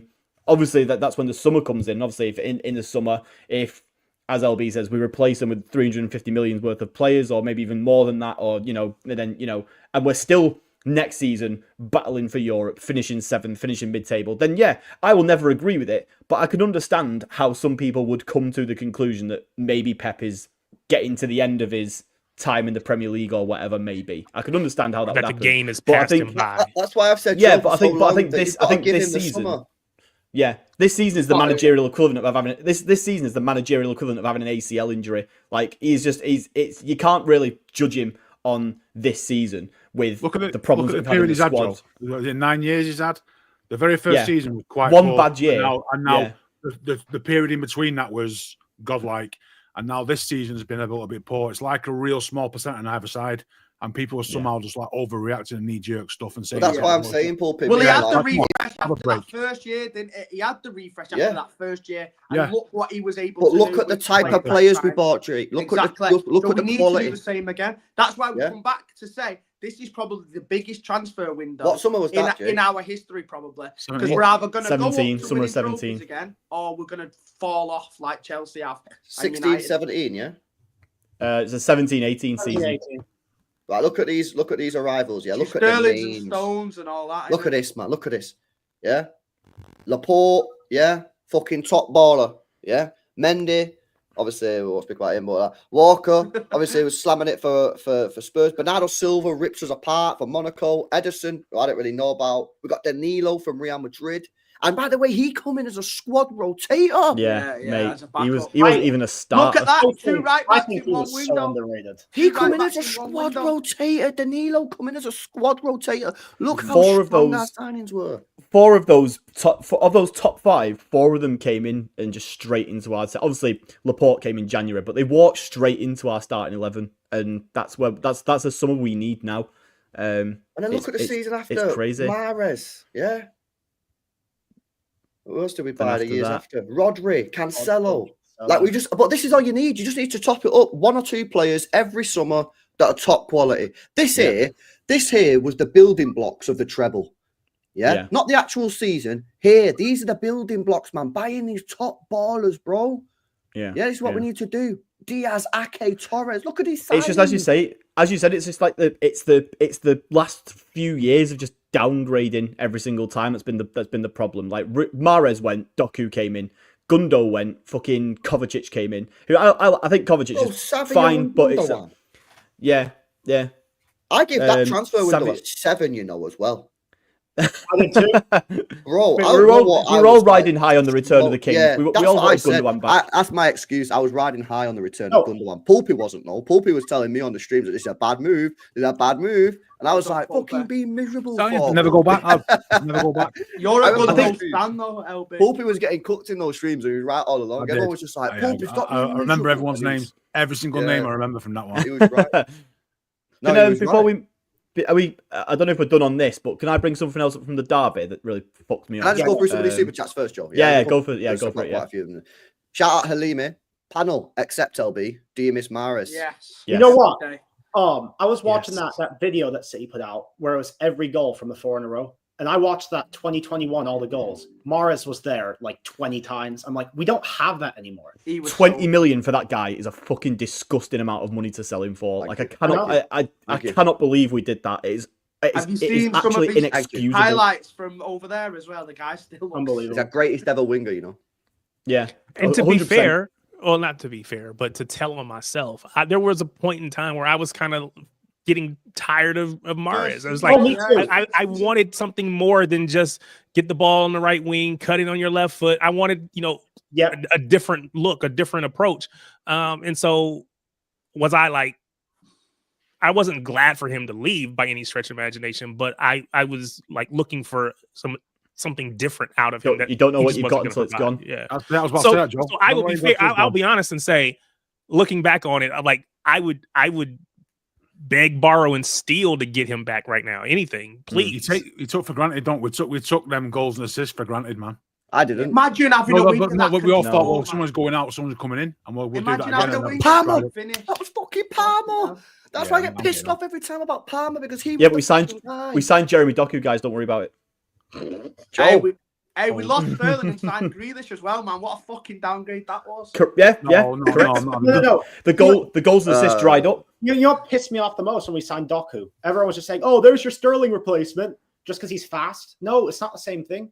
Sterling. I don't think Doku Sterling was good. Big reputation at all, man. I thought he came in. As But like let's not project. glaze Sterling too hard because No, there was no. Sterling is the best winger. In the I league. love him, but at the end of the day, there was a lot of frustration with Sterling as well Oh, I because there think were a he's a lot of terrible missed chances, a lot of missed chances. No, By the Poor time he decisions. left, by the time he went, I never wanted to see him in his City shirt ever again. Yeah, the number yeah. of big, that Leon miss was it for me. Like Yeah, that was that it. was After the- that. No, I always say Sterling had the best individual season for City as a winger, but Mahrez was our best winger. Like, Sterling's a terrible footballer. because but he knew Sterling how to doesn't get on the touch end of chances. Mahrez. Sterling Yeah. doesn't That's what touch it is. Mahrez in terms of football quality, but he had that mad season where he's up there with Yeah, Messi yeah. and Ronaldo, wasn't it? So 100%. let me just go through some of these. Big up to Professional Idiot says this whole season is on Pep. Unfortunately, they got old and hung out to dry because he doesn't set them up to win. This whole season is a sackable offence. Come on, man. Arsenal lived through it. No, with Wenger. I actually, as much as I'm not Pep out, if this was Yeah, he's anybody right. other than Pep, I Pep would said think, himself. sackable offence. Yeah, Yeah. he won one game in 14. That is a sackable offence. Pep If said this was it a new manager, let's say for whatever reason, Pep had left last season after he goes, right, 4 in a row, I'm out, see you later. And this was Nuno Espirito Santo who was doing this. That's it. Yeah, All you have to if say. we were doing, if this was like Nuno fucking Santo, and it was our manager right now, would you want him to be here next season, or would you say we tried, it didn't work, let's get him, And let's get rid of him? he's still in a fucking job somehow, so Yeah, but he shouldn't be. Yeah, I can't see Yeah. why. Like, It's No, fair. but you know what I mean? People do stick around, especially after everything they've won. Like people like Ange that are still getting kept in a job when he's They should. fuck Don't get all me in wrong. football. This isn't me saying Pep should be gone, obviously, because Yeah. I never ever want that man to leave this football club ever. But if this was anybody else, I would absolutely Which want Pep him to go. said. Pep said it himself. He said it No, but himself. I don't think you can compare Oh. it to Wenger though, because Wenger was like Premier Leagueless for like 10 years. They We won fell a off. lot. Yeah. We've gone a long time. Wenger is a very bad comparison. In my And that's not a good comparison. Big up to Matthew says Pep had his mush this season. You could argue we need the players to break rank on the pitch and ignore what he's telling them. It's a mad situation, Come on, man. says Matty. Never Can't gonna do happen. You will never play again. If Once that that happens. happens, the whole club will just go to shit. You can't have the players revolting and stuff. Yeah, agreed. Professional Idiot again says the majority of these unks should be benched 3 months ago. Pep insistence to play into form clearly hasn't worked in all these years. Says, That's yeah, true. I mean, again, I agree with that. I said Nico O'Reilly. I was saying it 6 months ago. And we were getting told, no, too young, not ready, blah, blah, blah. The same shit that people are saying now about Echeverri, people were saying about Nico O'Reilly. Now Nico O'Reilly's coming in playing well. And Well, maybe we'll see Echeverri at right back soon. Well, he probably freaking will. No, he'll play him on the wing. More than likely, yeah. He'll play Echeverri on the wing. He'll play him left wing or something like that, and it'll be crap, and everyone will do the same thing that they did with Palmer and be tweeting on Twitter going, he's shit, just like they did with Cole Palmer. Yeah, and then obviously when Palmer went to Chelsea, played in the right position, all of a sudden mint. Yeah. I already see them tweets saying, "How much should we pay for this guy? Oh my god, what were they doing? Get rid of CQ." Yeah. I already know. Pep's going to stick him on the wing and it'll be shit. Palmer's been pretty shit for the last 6 months, though. Just saying. Yeah, he has been shit. The pens have dried up, haven't they? So Pep is so weird, right? Because I remember when Foden first broke in 2017, he played him at left back against Shakhtar in like a complete dead rubber game, and then we played Wickham. That was McAtee's debut. He played him at left back. And now he's playing O'Reilly at left back. What's the left back obsession? He plays everyone at left back except for an actual. He just doesn't give a fuck about the left back position, does he? It's one of those things. He just feels like anybody can do it. I just put anybody over there. Guy played Bernardo there once against Arsenal. Do you remember that? He did, yeah. He's fucking cooked, by the way. Yeah. Which it was weird to me. Oh, sorry. Go ahead. That's all right. It was weird today because he made the point about making a comment about Nico O'Reilly and liking to have a left-footed player on that left side. Is Rico left-footed? No, Rico's right-footed. Yeah. So why bring if you like the left foot? And I know he said he was tired or whatever, but it didn't make sense to me. We've not even talked about the subs, have we? Because my head was on fucking Jupiter when Rico Lewis went. What were them subs, man? When I seen them two lining up to come on, I was like, are we fucking being for real here? Like we've still got like Nico on the bench and Savio and stuff like that, and we're making these subs. Like what? What was he thinking? His in-game subs this year has been one of his worst traits, by the way, Pep. Like his in-game management and the subs that he actually makes has been appalling this season. Like he doesn't spot like what's going wrong in games, and he just replaces players that are like for like with each other. So exactly. Changes. Yeah. We didn't actually change the approach today. Nothing changed, did it? It was just like for like subs.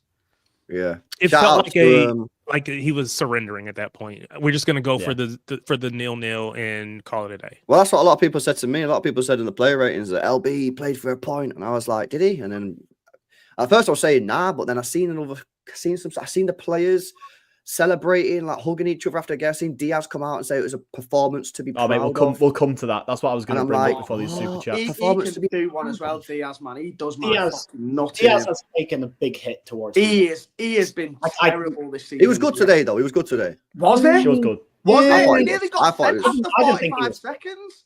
No, all right. So first 45 seconds, he wasn't. The rest of the game, he could have been off after 45 seconds. It wasn't even a foul, though. Guys running through absolute fucking custard, mate, trying to get back. I've never seen anyone that moves like that. It's terrible. Garnacho's not slow, to be fair. Yeah, I know. This guy, man. Diaz, nah, bro, you're hating it. You are hating it. Bro, because this guy is so protected by this fan base. And because of like his Ballon he's not protected, bro. Like he's not protected. He is James Tarkovsky with a sexy name, man. Yeah, where's this undeclared agenda come from? Where's this undeclared agenda come from? He's good at throwing himself on the deck in front of balls, and that's about it. He's not, mate. You're not saying this about Ruben fucking Diaz. Come on, he is. He can't win headers. He lets the ball bounce constantly. He's our worst on-ball defender, or he hits the deck too easily. Like. He's an old school fucking, what's he called now? Sean Dyke centre back, but with a sexy name. Like someone talk this man down. Someone talk this man down. Well, mate, look at the super chat that's coming up. This guy's not getting talked down anytime soon. I have seen him be good in the past, right? In the treble season, he was good, but he's fucking fell off, man. And so you don't think he was good today? Someone needs to have a word with him and say, get off my jammer, and concentrate on your football. He was good today, bro. He was good today. Because he has fell off a cliff, mate. I'm telling you. Right. I need to go for anyway, Grealish is a big game player, isn't he? Let me go for these super chats, man. Yo, shout out to yours truly. Yeah, it says Grealish is a big game player. Doku is a 68-minute sub, which I think the Doku thing a lot of people agree with. Shout out Hamad says, why did we set up like against them like they are Real Madrid? Play the team, not the brand. They are shy, says Hamad. Pep has far too much like history. I think he spoke about it when it might be Pep Confidential where he was at Bayern and I think there was some mention in there of like these clubs that he holds and like the top you know, he's just got mad respect for because of like their historical success and stuff. And I think Milan's one of them, and United is the other because like United could have dropped so bad to be a League Two team and they'd still struggle. He'd still go and say, "Oh, it's Manchester United." Like you can't take anything for granted against Man United. Yeah. It's like, mate, this lot of fucking crap. This is the worst United side I've seen in years, and that is saying something given how shocking they've been in the last 5 years. And it's just for us to go up against them like the fucking prime Barcelona is just mad. Yeah. Nah, big up to Cat Fat as well. There's a lot was made of this being KDB's last derby, but maybe that starting 11 was what it was because it wasn't just his last one. Maybe he's saying, it's basically saying that everyone's out there because it's all their last derby. Well, all of their last one. Why are we doing this? Why are we doing these token gestures? Where's the ruthless? Opie's already said no sentimentality. We've become a soccer A team, mate. Token gestures. We're literally giving games to people like it's banter. Wait a sec. So you think KDB shouldn't have started today? It just makes no sense. Are you saying KDB shouldn't have started today? Not if he's playing with Gundo, Kovacic, and Bernardo. Yeah, but KDB should have started in it today. Literally, Soccer Aid lines these fucking 45-year-old players up, once a year, and we're doing it every week with the same type of fucking players. But KDB should have started, innit? No one's there to see these old men play football. It's just, it's not on, man. It's just not on. It was only 31. One of them. It's only 31, man. Get chunks one of them or two of them, man. Right, okay, let me go through some more of these, man, and then we'll let Joe cook. Big up to Chris, says Pep sold Ronaldinho, but probably wants to keep Gundogan, says Chris Kirk. Oh, no, that's a bad shout out. Ronaldinho was at the end of his career then, man. Come on. And also incredibly overrated. What? Whoa. What? No, Joe, don't do it. What? No, it's fine. Move on. Don't do it. No, we can't move on. What? No. Yo, we need Ronaldinho's a Joga Benito merchant. Like he's just like it's just no way. Oh man, That's got to be big. Put his Twitter handle up there so they can direct all the hate to him. Rage bait, man. That has to be rage bait. All the hate his way. I'm only half joking. The entirety of Blue Moon Forum is watching this stream. Joe, who would you rather have? Every little stinky thing you've said. Grealish or Ronaldinho? Grealish or Ronaldinho? Don't say it, Joe. Why do you say no? Why do you say no? Come back to me later. No, I can't do this. I need to get off this stream, man. This is crazy. Shout out Jeremy Doku, the GOAT. Says the guy rates Jack Doku has the most ball carries. Says Jeremy Doku, the GOAT. Jeremy Doku is not. That shocks me that's a opinion that really shocks me from Jeremy Doku, the GOAT. Yeah. Big up to Benno, says he's back from the game. As soon as I saw the 11, he was flat. But so was Jay. Jay won 300 quid. Yeah. As soon as I saw the team, 20 quid straight on 0-0. Jay banked on our misery today. I just knew that. Profiting off a fucking non-Man City win, bro. 14-1 it was. 14-1. How sick is that for a 0-0? Yeah, that is good. Easy work, man. That is good. Shout out to MD. He says, I don't think a bigger squad is going to help if you don't want to help yourself. A prime example is Gvardiol. If you can play Nico O'Reilly, why do we keep playing Gvardiol, who clearly needs a rest? Yeah, I agree. Well, I agree. Earlier in the season, but right now he's playing at center back, so it looks like he pulled up at one point as well, in the last 10 minutes.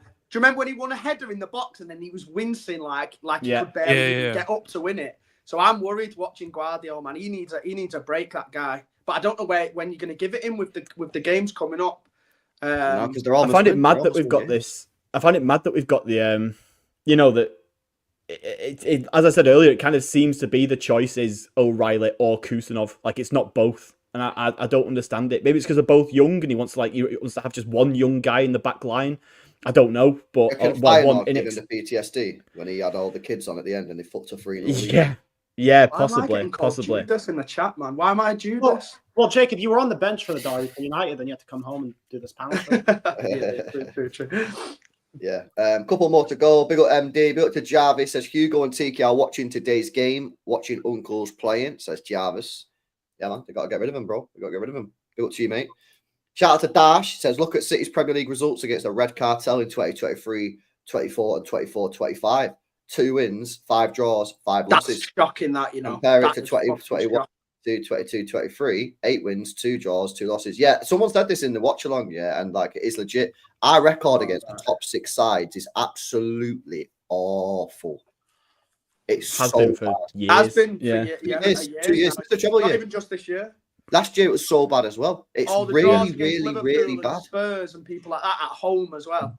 Yeah, it's bad, man. I To don't know be what. fair, Is that Arsenal? We used to take the piss out of Arsenal for then the way they struggle against top 4 teams, and now we are them. We've come that game, haven't we? there used to be a point in time where the big teams would always try to play against us. When Liverpool would play and win, lose or draw, they were going to play. Now it feels like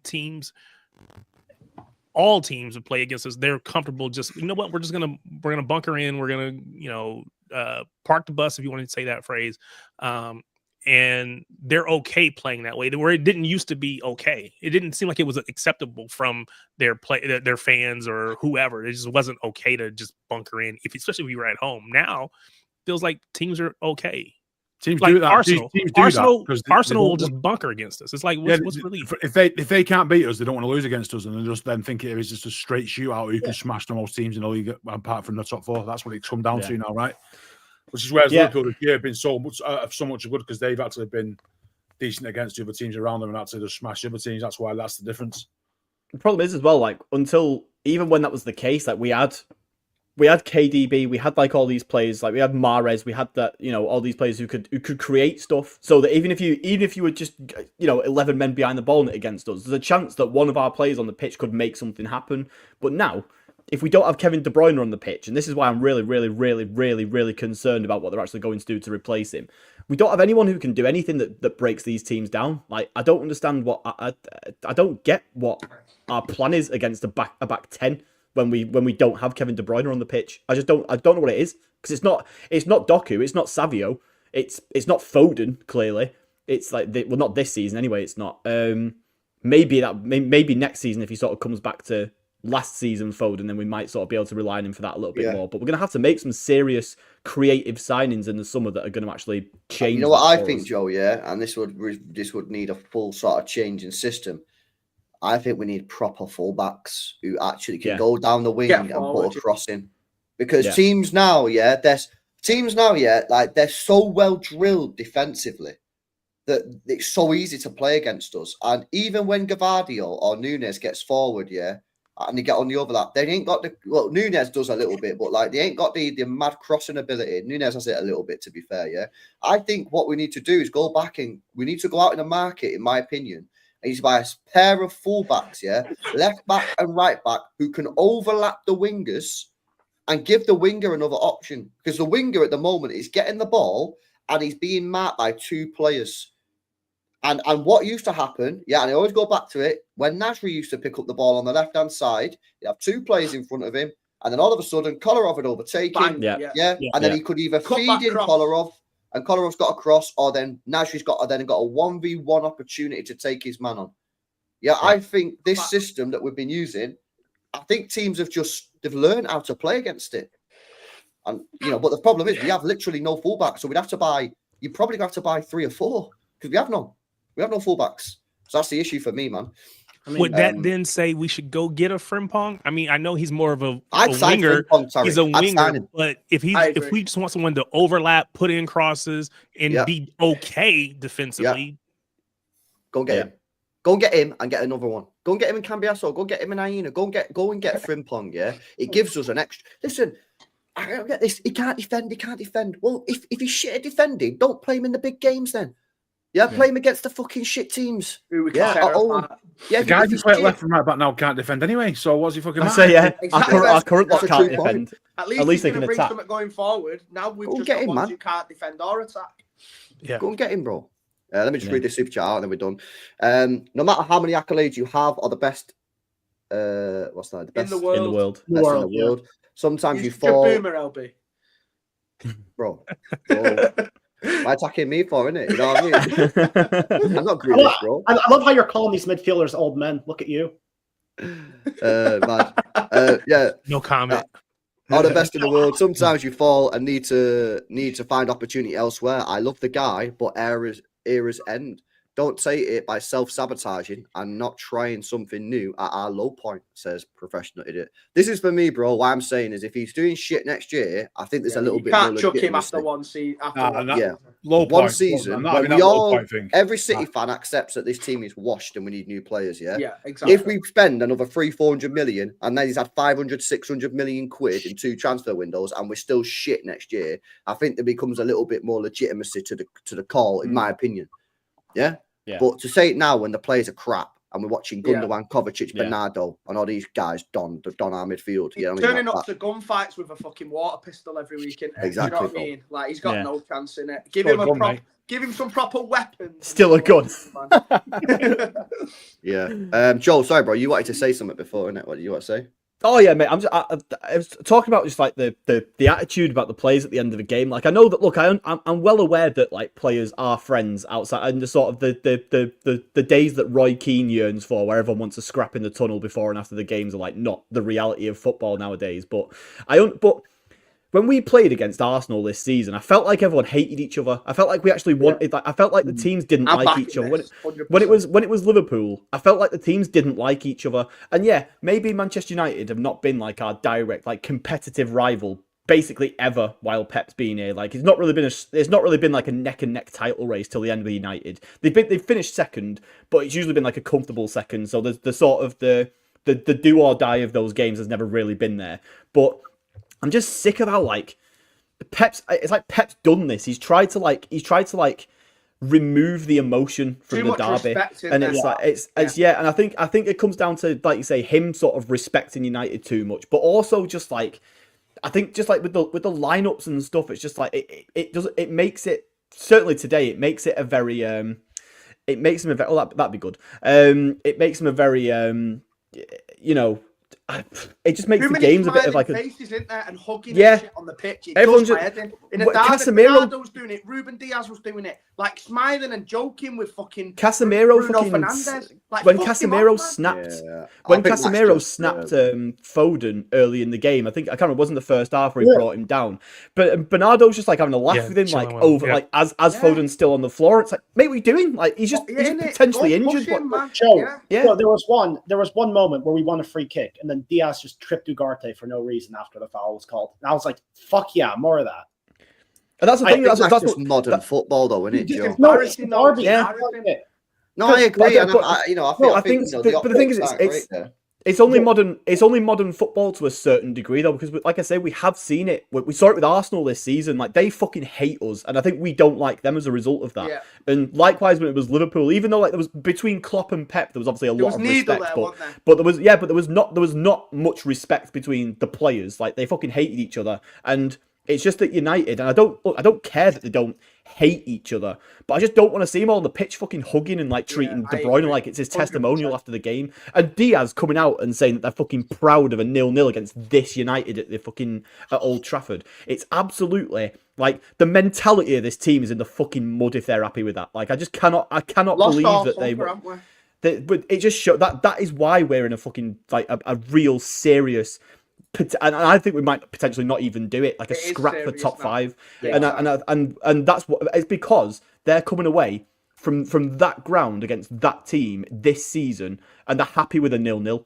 Like that is an absolute joke, and I think the fact that the players are all smiling and laughing at the end of the game as if it's not just seriously put the Champions League hopes on like in a real jeopardy. They must think it's a good point.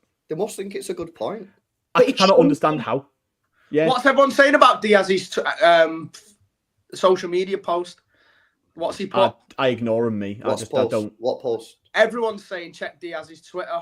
Apparently, he said like +1 on the road or something. +1 on the road. Good point. Oh, yeah, but they all do that. No, they don't. Yeah. They don't, though, do they? Yeah, after shit defeats, they don't. But if it's I'm not. On the road? I think the club, through the manager, the players, I think they think that's a good point. That's bad. That's not good. They're shit. They're so shit. I'm very, very concerned if that's the case. I think they think. Look at the league table. Like we'd go after teams higher up in the league. better than we did today. Like your Newcastles and shit like that. We'd go harder at them. And we've shit ourselves against United. It's so fucking weird, this mentality that +1 on the road against them is a good result. United's next game Fucking is against Newcastle. They get beat there easily. Yeah. And the next game, then United's next game is against Wolves at home. I'd even fancy Wolves to beat United at Old Trafford. Yeah, and yet for some reason we turn nice. And if they don't post their own stuff, then fucking get your phones off whoever's doing it. Because but I don't get that they don't post their own stuff. He didn't have his PR guy and take the interview for him. Fuck your PR guy. Then 0-0 is good in the interview. So the interviews of it that bothers me, where he says they're proud of it, and it's like, mate, you shouldn't be proud of it. That's what I'm saying. But I think we have a different view to the club. The club, i.e., the players and the manager and the coaching staff, they must have done the maths, and they must think that this is a good point. That's where my concerns about the mentality come in. I'll say, for me, at the end of the match, I thought that if the match kept going, they were the more likely to score than we were, in my opinion. 100%. So maybe they'd look at it from that standpoint. You know what? We were able to hold on. We didn't give up because, again, we have capitulated late in matches. So we didn't give up a goal. We were able to hold on. So we'll take the point. 1 point's better than no points. Again, that's not good enough for us. But from their perspective, maybe they're just like, you know what?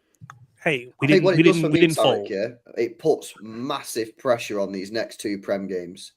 Yeah. Palace and Everton, I think it is. Because if you drop points there, I can't see a world in which we beat Villa at home. I'm just going to put it out there now, yeah. I can't see us beating Everton. They've been sick, No. Villa. I cannot see us beating Everton away. Nah, Moisey's going to do us.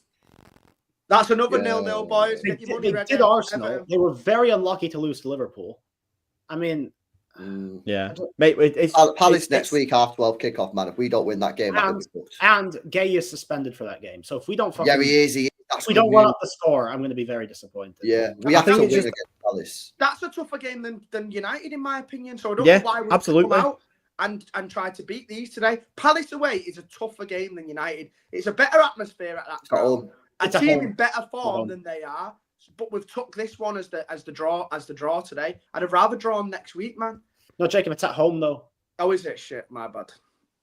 I think I just think it's insane that they can possibly. And look, if internally they think it's a good point, sick. Don't say it. Like I'm as a fan, I don't want to hear that us in 5th place are looking at us playing against fucking 15th place United as a good point. When it's 0-0, we've just watched the most boring 2 hours of football of my entire life. Would you put that post out if we'd have drawn 0-0 away at Wolves?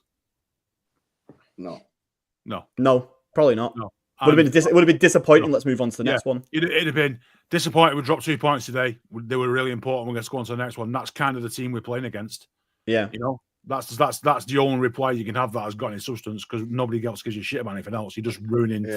I just think derbies are one of those things where, like, and I'm Pep. I can't think of any examples off the top of my head, but I know that Pep has done this in the past because I've felt this way about it before. But I often think that he just doesn't get the derby. He just doesn't understand he just doesn't understand that we just hate United, and like no matter where United sit in the table compared to us, for us, beating them matters. And like I just think that he just as long as we're not in a title race with United, he just sees it as another game, and that's fine from his point of view and from the club's point of view, and maybe, you know what, to an extent, maybe from the players' point of view, that probably should be how they look at it. But just I find it mad how like he and players routinely talk about it. I think Bernardo's really the main exception to this over the years, who routinely talk about the game as if like we're talking about like Bournemouth or like Fulham or something rather than our actual local rivals. Like, fair play to Bernardo. He understands that. Bernardo gets the needle of it. Like he understands that we hate United in the same way that we hate Liverpool and we hate whoever, because he is a player who is from Benfica who fucking hate Sporting, and he hates Sporting, so he understands that that's the what we're dealing with United. And I don't know if just the rest of the players just don't really have that strong an affinity with whatever club they've come from or support of a club. I don't know. I genuinely just don't know. But it's weird because Pep, like, obviously as a Barca legend, must have really, and obviously through his time at managing Barca, must despise Real Madrid about as much as any of us could ever hate Manchester United. but he never ever acts as if he understands that that's how we feel about United. And I feel like this team that he's put out today, going back to the sort of the approach of the game and everything like that, feels like he's just treated it as if like we are playing like just some other team, and that like it's not a game that we should be looking to win. It's not a game that is a little bit more important than Palace next weekend. It's not a game that is more important than the fact we played Leicester midweek. Like it's just so weird. And yeah, I think the comments and the sort of the attitude from the players on the pitch after the game, if they're going to do that in the tunnel afterwards where none of us can see it, then cool. But don't do it on the pitch after you've just both fucking stunk out the gaff 0-0 over the last 2 hours. Get the fuck off. Yeah, just applaud. Give the away fans who've spent fucking good money to get there, and just to watch the worst performance of the season or one of them. Give them the obligatory fucking applause, and then go into the tunnel and have a chat with your mates there. Don't do it in the middle of the pitch where you're all.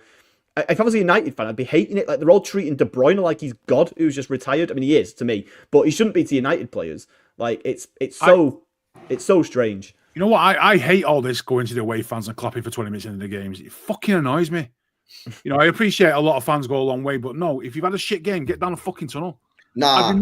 I'd be more appreciative. You know what though? When I go to away games and I'll purposely watch the players who walk off, and I will be purposely pissed off by the players. Yeah, No, I'm the opposite to that. Now in a stinking game, I'd be like, they have took that seriously. Look, we're sorry, lads. Nah, I want appreciation. Is that the opposite? Like even more so?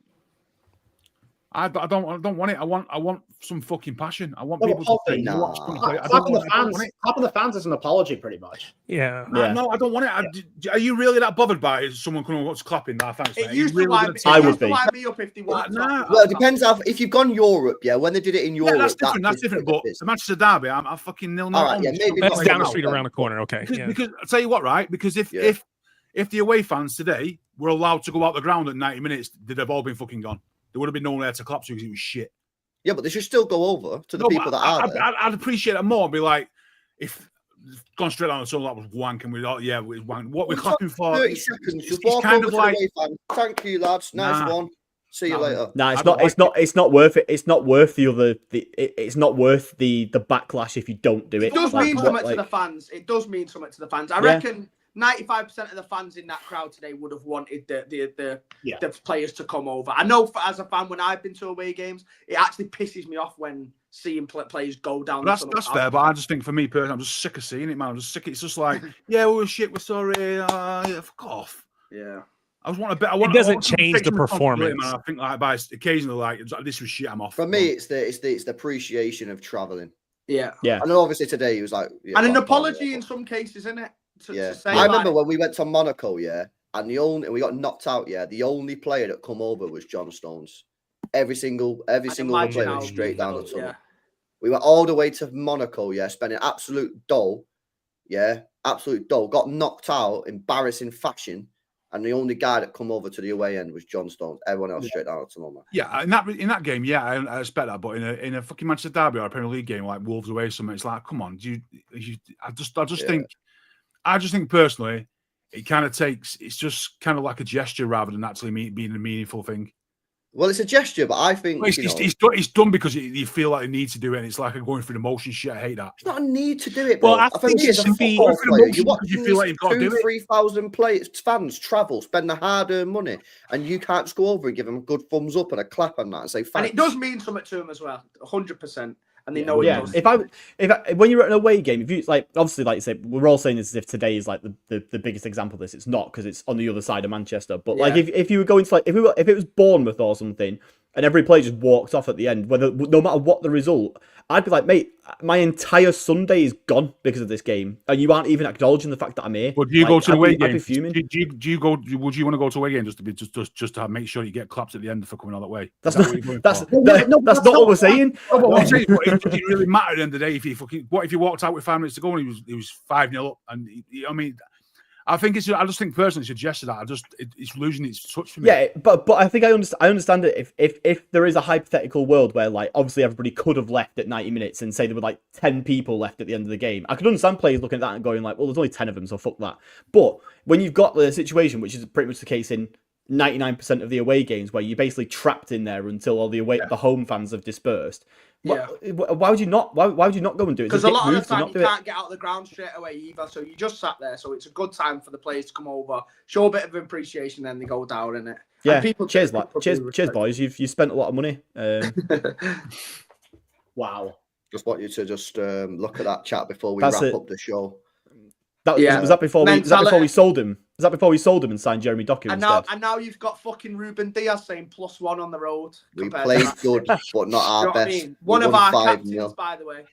We won 5-0, chat, and he said we played good, but not our best, guys. Fucking player, the greatest winger that has ever played for this football club, disrespected by bare of our own fan base and sold for pennies on the dollar. Absolute disgrace here, mate. How have we managed to get rinsed by Saudi Arabia? Like, how has that happened? It's because they didn't value his GNA output and how good of a player he is. That's the truth. Yeah, this guy was good. If this guy played, because obviously he rotated a lot. If this guy would have played the full season, this guy's getting 20 goals, 20 assists, in all comps. You know that? Yeah, 100%. He rotated all the time. I think him and Laporte both, and this probably comes a little bit down to the sort of the loyalty side of things from like Pep and the club as well. I think they both got given very favourable transfer fees because we were like, look, you've been a good servant to us. We'll give you the move that you want. And if we have to take a little bit of a hit on the money that we're going to get from that, sick. And I think that's what it came down to. They were like, look, you guys have given us a lot. Now we're going to give you a little bit back by facilitating this move to wherever it is that you want to go to. And we took a transfer hit where we absolutely should not and, did not need to. All right. Anything else from you lads? Any other points on today's game? Yeah. One more question. Go on. Mr. Butterfield. Grealish or Ronaldinho? Yeah. I'm back later.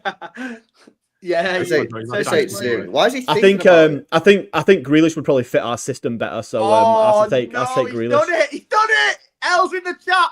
L's in the chat, guys. Nah, Ronaldinho would have lost the ball a lot in the current Premier League. So no. You funny guy. Joga Benito's not getting past Van Dijk. Do you feel like that about Neymar too? Do you feel like that about Neymar? Mate, Neymar is like one of the most overrated players in the world. Oh my god! No, Joe.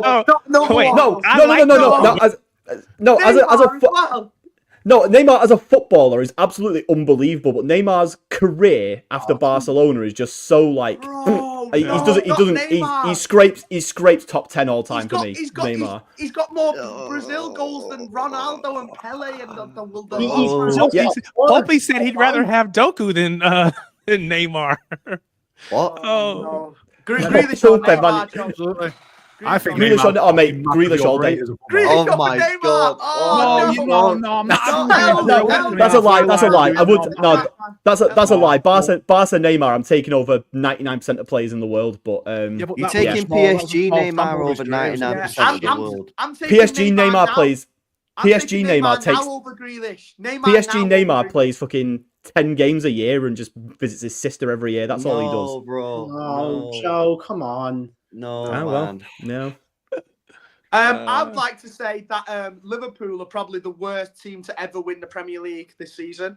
I've never seen a more bang average side be so clear. They are proper by default, aren't they? And the fact they know it as well, though. The fact that no other team has capitalised on winning the Premier League this year, and we have to continuously watch Liverpool and Salah stink the place out and everyone rim them constantly, makes me feel sick to my stomach because they are shit. Salah went all game again today without one shot on target, and they absolutely stink, man. So I'm so glad shame on City and shame on all the other teams in the league as well. Salah's hitting.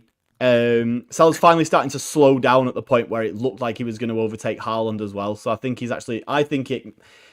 obviously he could get a hat-trick next game and this looks totally different, but he's starting to look like he might not beat that Haaland record, and I'm praying that Liverpool just keep up this fucking. I mean, let's be honest. They know season's over. They've won the league no matter what. They could drop points in like 3 or 4 of the remaining games and still win the league. Like, so I think that's probably having an effect as well.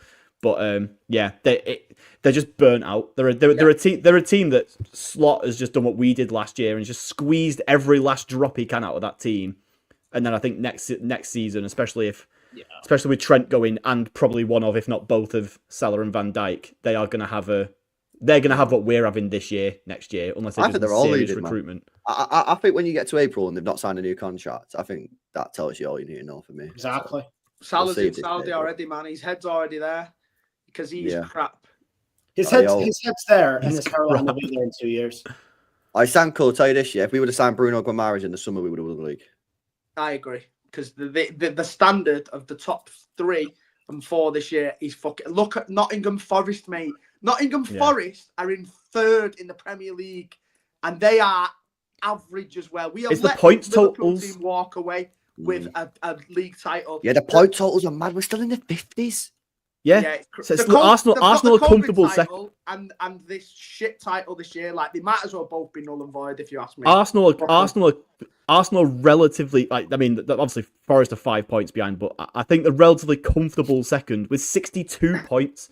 Like, at this point of the season, and that is mad. And there's the max they can get is 83, and they're definitely not getting that. They're finishing like the low to mid 70s, I reckon. Arsenal, and that'll be second, and that's just what. You know what I find shocking funny? season. Yeah, you know what I find funny? Yeah, is how the broadcasters. And I don't know what it's like in America. How the broadcasters, because they've spent billions of pounds on the TV rights, they're so desperate to pretend like the games are good and the league's still on and that. Like, they were dead. Did you see that clip today of Ugarte's shot that went about 5 yards past the post? And he went, "Oh, close shot, just wide." It's like what? The commentators were like, Ugarte! And I was like, Was it the Gary Neville orgasm? The famous Gary Neville orgasm? Are we talking about? Have we mentioned the fact that Gary Neville was screaming for a handball? Yet when, handball. Yeah. Was it on the Diaz play? Yeah, when Diaz went down, and obviously and chested it, Gary Neville went handball. Like, you know, like how like a fan would like instinctively like shout for handball. Yeah. He did that on co-commentary, and it was just Jesus Christ. Drip as well. I'm sick of him writing fucking like sonnets halfway through like a commentary. Just tell us what's going on in the really game, good drawing. Now he went to Sky and just sort of lays it on, so he glazes himself. I don't want to listen to some fucking Shakespeare play whilst I'm watching football. Just talk about what's happening in the game. I'm not asked about anything. Drury's always been this guy, though. We just haven't had to listen to it every week. It's fine you listen to it every week now, isn't it? He's a bad win. I think that's what's happened. It's because it was once in a blue moon, and now it's every single week. It's like, you know what I hate? When the commentators start talking to each other and having like conversations, like, "Oh, remember when you did this back in the day, mate?" I'm like, "Bro, no one cares, bro. You're not." Let's talk about the football. Just talk to him after the. We just need that. I wish I could get the Arabic guy on me. You know what I mean? The Arabic commentator. Yeah. No. I'm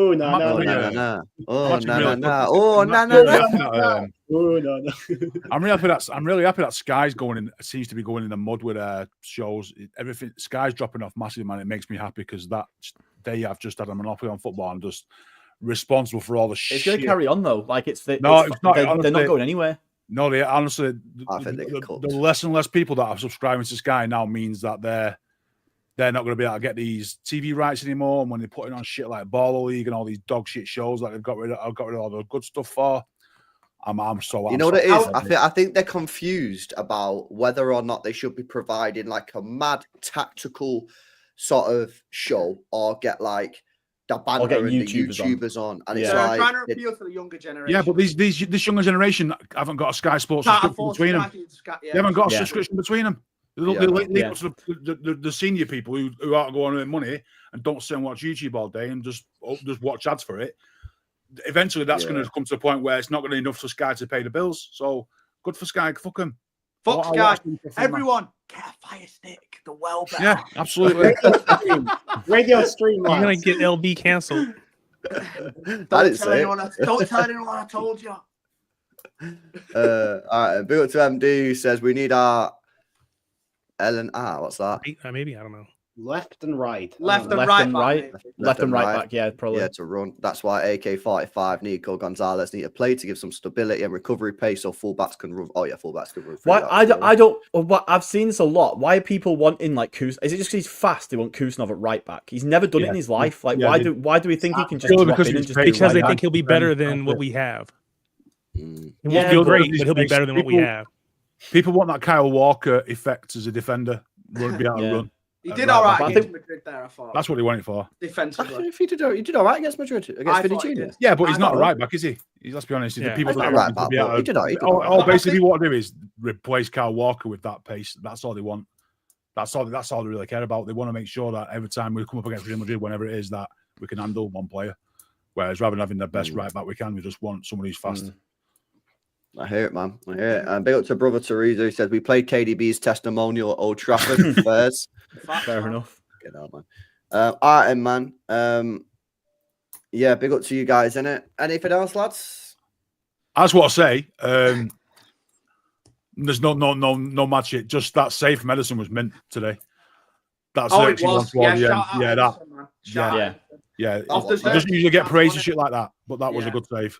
He's got. The save. I thought you said safe medicine. I was like, what? Yeah, the safe medicine. Yeah, the safe medicine. Yeah. Edison was really good today. I thought Edison was very good. He made a couple of big claims off of crosses, a couple of punches. He made a couple of saves. Now that's the guy you should be trying to keep and give a contract to, because there's not really anyone better in the world that can play like Edison can for our team. So if we're going to keep if you're going to start trying your best to keep hold of these uncles in the midfield, man, then you better make sure that you're doing something to keep that guy as well, because he's so important to this team, man. 100%. Do we think he wants to stay? No. Probably not now, but I'd leave if I was him. If I was him, I'd leave. We spoke about this last week. I think he's been disrespected as well, man. He has been disrespected. Also, like with him kind of being in and out of the team, like Pep kind of making out like you don't know who's like the better option. So if I was him, I'd go as well. But if you want, surely you can do something to try and change his mind. You know what I'm saying? So yeah, we'll see what happens. Has anyone else got any unpopular football player opinions? I wanted to ask you guys a question before we finished. Of go around the panel. Do you think we're going to get top 5? What's your opinion? Let's start with Paul P and go around the panel. Yeah, go around. Can I go last? No. I said to you the other day. I still think third. Oh shit! Okay. I think third, mate. Third's got to be the target. It's not that far away. It's 5 points, I think. I think it's 5 points. Yeah, we have 52. If it won today, it would have been 2, and everyone would be saying, "Yeah, third's doable." I think it is just as likely that we get third, or more likely that we get third than we don't get top 5 at all. I said after the match that I thought we would get top 3. I disagree. I think you and Paul are glazing, man. Maybe, but I just we're in big trouble, man. I think Forest is falling off, which maybe we would have thought that would have happened way earlier in the season, but they're starting to fall off. Chelsea, I don't think has been great. I think it is more likely that we will jump both of those teams than that we will fall out.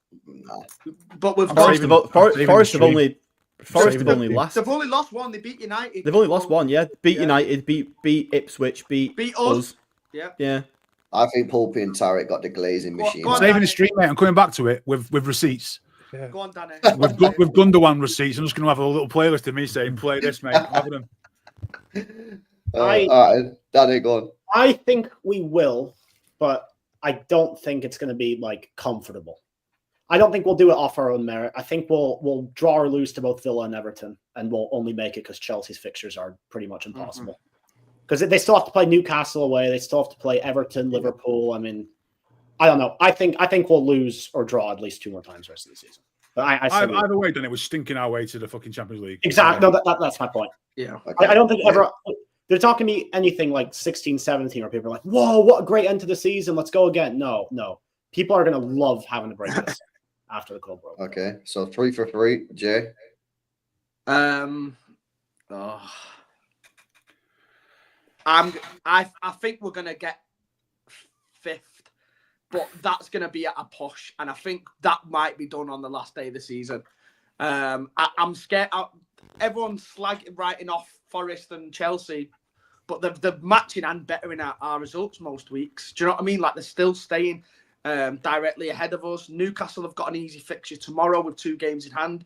Villa are in top form at the moment. Can't stop fucking winning even against the Hadzi. So not only have we got to worry about catching the guys in front of us, we've also got to worry about these fucking hungry dogs behind us that are up our ass. Do you know what I mean? So the only thing that brings me a little bit of confidence is that our fixtures are slightly more favourable in the last 5 or 6 games. So I think we might just get over the line, but I'm not confident at all, especially if we play anything close to the way we did today against you Palaces of the world and people like that. We're going to struggle big time, man. So is that a yeah? I'm going to say 5th on the last day of the season. Yeah. Okay, Joe. I'm gonna say no. I don't think we're gonna do it. I think. Oh, I think. shit. I like that. I think Chelsea are on a serious drop off, and they're gonna probably drop out with us. But I think Villa and Newcastle take the 2 spots. They're doing well. Villa are gonna beat us, so that's a 6-pointer that we've lost straight off the bat. Newcastle got 2 games, and like you say, obviously one of them's tomorrow against Leicester, which is basically a guaranteed win. So they go ahead of us, and we're out of the top 5 then from that point on immediately. And we've got some teams coming up that are like, difficult. We've got Everton. I'm not seeing us beating current Everton. Palace, we've got a bit of a better chance against because obviously the Gay factor, him being suspended and stuff like that. As we say, Villa then coming after that. Then we've got Wolves. I mean, to be honest, the last 4 of the season, we've got Bournemouth and Fulham our last 2 games, and they're in pretty decent form, to be honest. So, like, look, as much as we think our fixture list is easier, it's not easy. Like it's we've got teams behind us who look like they can take over us, and we've got teams ahead of us that I think Chelsea will drop off, are going to drop off big time, and will finish outside the top 5 along with us. But Forest, I just don't see it. Forest are going to stay there. Forest will be in the top 5. I just think Villa and Newcastle are simply just better teams than us at the moment, and they have to play each other too. I think we get saved by the fact that Bournemouth and Fulham will be on the beach by the time we play them. I hope so. I don't know. I think if either of them have got if it's Europa, a difference, like Bournemouth are 10th now. There's Europa and Bournemouth are 10th now and Fulham are 8th, and there's 3 points between them. So if that's kind of the similar situation coming into the season, it's that versus we're any European football or no European football. We're in trouble here. Don't know. I think we finish 5th. Yeah. I think Newcastle finish 4th. Chelsea drop out completely because their fixtures are disgusting. Villa 6th. Villa 6th and maybe Chelsea 7th. I don't want to be right. I think these next 2 games will define whether or not. I think we win the next 2. I think we'll do it. I think if you drop points, even a draw, I just don't think that's going to be enough with Villa coming up because I just don't see a win against Villa. If we don't get top 5, what does the summer window look like? For me, it doesn't. I think it looks the same. Yeah, we should. You think Wirtz comes if we don't have Champions League? I don't know if we spoke. I can't remember if we spoke. We did. We spoke about this on the last panel. Yeah, I don't think Wirtz's decision will come down to a short-term asset in the Champions League. I think it will. So, I'm not sure because I think. Obviously, like if it's between us, like if this Madrid briefing thing that got mentioned before about him being injury prone is fine. But if we just say that briefing from them that he's injury prone means that they're sort of doing what they did with Haaland and like they did with whoever else they missed out on. There was someone else who they sort of started briefing against. I think it was Hayes when we sort of went for him. I think if it's us or Bayern, like. I don't think it just doesn't come down to whether we're in the Europa League or not for 1 year. It comes down to whether he just wants to be a team that is comfortable and wins the Bundesliga every year without any real serious challenge and just wants a nice, comfortable life for the next 10 years, or whether he wants a serious, competitive career where he's actually going to have a challenge. And I don't think that us being in the Europa League for a season really changes. I don't think us being in the Europa League for 1 season changes how likely we are to win the Premier League next year, for example. And that should be what he's thinking about rather than do I walk out to the Champions League anthem or do I walk out to the superior Europa League anthem for the following year? I just think it's going to play a big factor, though. I think I'm not sure because I just throw a bit more money at him. Say he's got 3 offers on the table. We know for a fact the talent that he is. Only the big clubs are going to come in for this guy, right? And it's like any like top businessman. If he has 3 CVs on the table, and 2 of them have got like uni degrees and the other one's not. Right, put yourself in that perspective. If we've not got that Champions League football, but Real Madrid and Bayern are literally on the table there offering it, and they've got it guaranteed for next season, this guy's not going to be wanting to waste his time next year playing in the Europa League. No. But the point that we're making, I think the point is that Wirtz's decision is about his long-term future. He's not gonna. I don't think he's gonna make that decision based off of a 1 season short-term vision. But no. Are you gonna go He'll to need Madrid to where know you got? that we're gonna progress for the next 5 or 6 years. We all He'll believe know that that. we will, He because knows we're Man that. City fans, all right. He's gonna know We're that, Man isn't he? City fans. If Of he course sees he's us gonna know come that. 5th this year and thinks that, oh, well, City have fell off, maybe they might not get up to the heights ever again. If he keeps looking at the decisions Pep's making week in, week out, putting these shit teams out, he's going to think maybe they can't bounce back to the top level. We don't look like getting anywhere close to being at the top level again now. So why would he risk coming to a team that's just come 5th in the Premier League compared to going to Bayern Munich or Real Madrid? Ask that same question to Ibra and Pogba in 2016 when they went to United. Pogba turned us down. to go Yeah. United, who were in Europa League. Yeah. When they went to, and also you got to think that if he's going to, if Madrid are one of these teams on the table, Wirtz is thinking, right, well, I've got to fucking get Jude Bellingham out the team, who's fucking looking unreal right now. Like, I've got to, it's the competition he has at Madrid is, and I know that Madrid is just like a totally, Madrid and Barca just have this fucking weird juju that means that everyone wants to go and fucking play for him no matter what the position they're in. But, like, he's not guaranteed starter at Madrid. Bayern, maybe so, but I think they've got Musiala who plays in that position, and that means Wirtz might have to move out to accommodate that. Is that something that he's interested in? Us, you've got the clubs, you've got KDB walking out the door, and you're being told, mate, you are like the focal point of our midfield for the next 5, 6, 7, 8 years. How's that not? How's that? If that doesn't appeal to you as a top level footballer to play in the Premier League as well while you're at it for one of the biggest clubs in the world under the best manager that's ever lived, and you want to go and sit out of fucking the German Celtic for the next 10 years, then like go for it. Like that means if you pick Bayern Munich over City, then your mentality's not there. You just want to sit out and have an easy Man career. City in high regard because we're Man City fans. People aren't gonna look at like we're not in comparison to other teams. We don't have this rich history where even like Man United, like you talk about Pogba, like they were Wirtz still is 21. Wirtz doesn't give a fuck what United did when he was 5 years old. Like we're a Bayern Munich or a Real Madrid or even like a Liverpool and stuff like that. Do you know what I mean? I just don't understand. Like, I don't think people are gonna have that high opinion of him.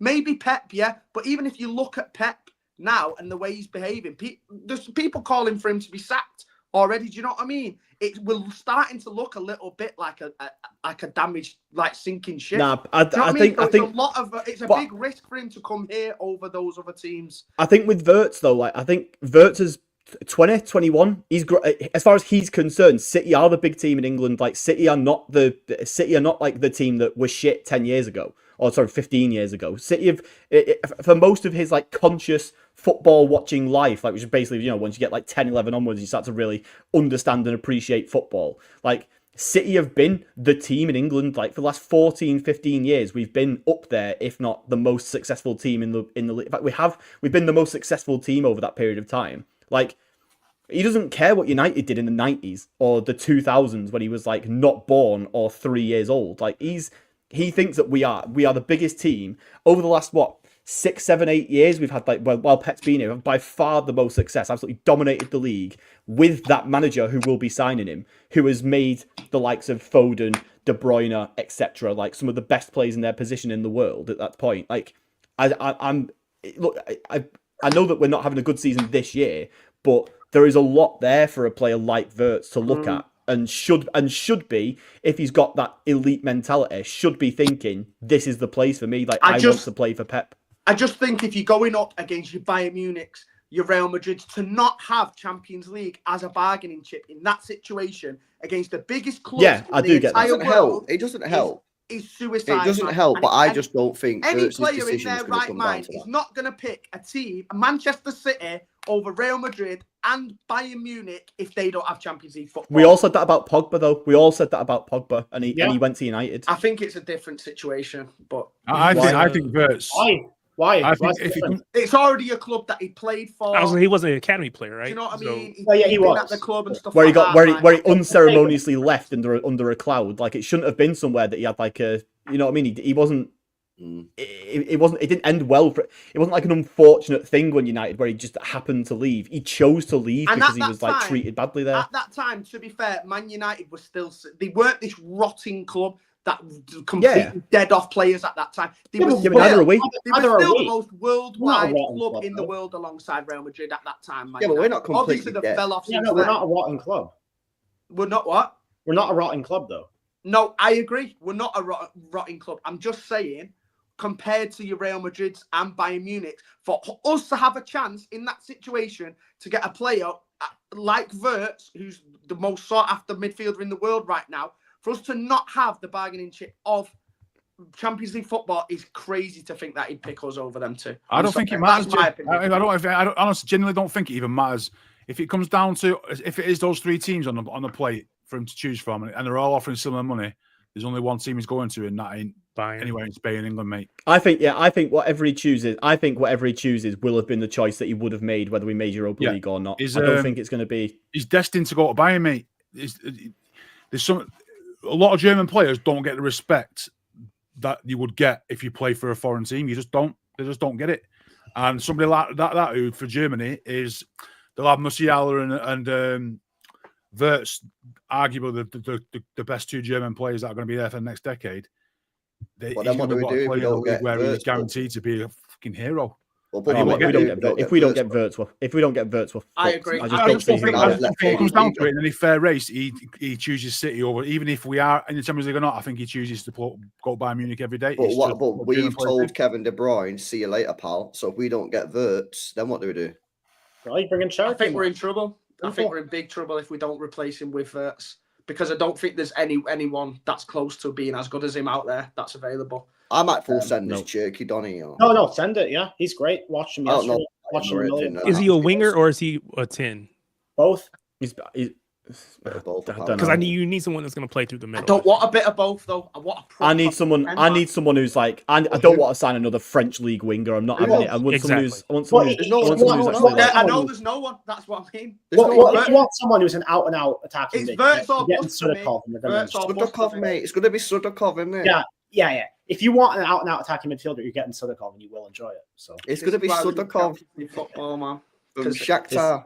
As you say, Wirtz or bust. If someone said Xavi Simons, I'm not totally against Xavi Simons, but like, yeah. He is probably going to leave because he's got 2 years on contract. But anyone who isn't Wirtz would feel like a downgrade. It would feel like we've settled for Plan B. Like, that's why we need Champions League football. But that's the same issue. That's the same issue we had with Bellingham. We kind of put all of our eggs in that basket, thinking we were going to get him, and then he didn't come, and then our second option didn't come in Declan Rice. So now we're left with, okay, what do? We got to scramble. So I hope, all of the comments that we're hearing about Wirtz, I hope that it's a matter of it's already kind of decided. It's just got to wait till time that we can execute on it. But I hope that it's not still being figured out or still being negotiated or whatever. He's still not signed this new contract where they've offered him a release clause for 2026. So I think he's probably decided that he's leaving. Otherwise, he would have just signed that contract because he's got an easy get out next year anyway with the release clause.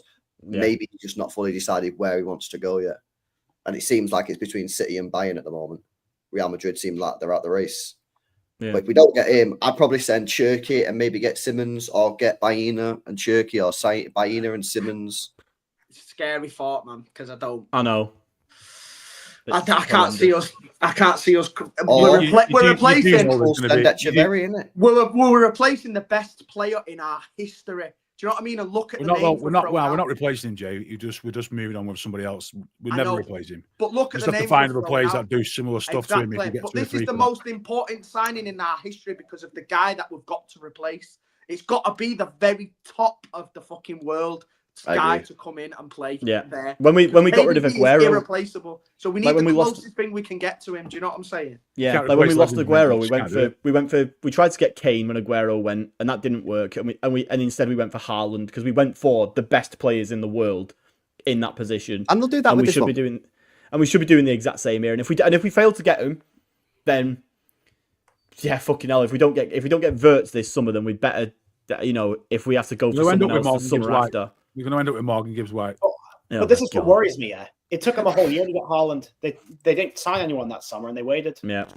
Same thing with Company. They didn't sign anyone. Yeah. They waited a year. Yeah. They got yes. Can we stay scares me. afloat if we don't sign anyone next season? I'm not. Do you know No. what? Nope. Do you They know won't what's do mad that as this well? year. They Not can't do one that. person is like, remember 6 months ago, 8 months ago, everyone was talking about Foden being the guy to take over from KDB, Foden to be the guy to carry us forward, and now he's not even in the conversation.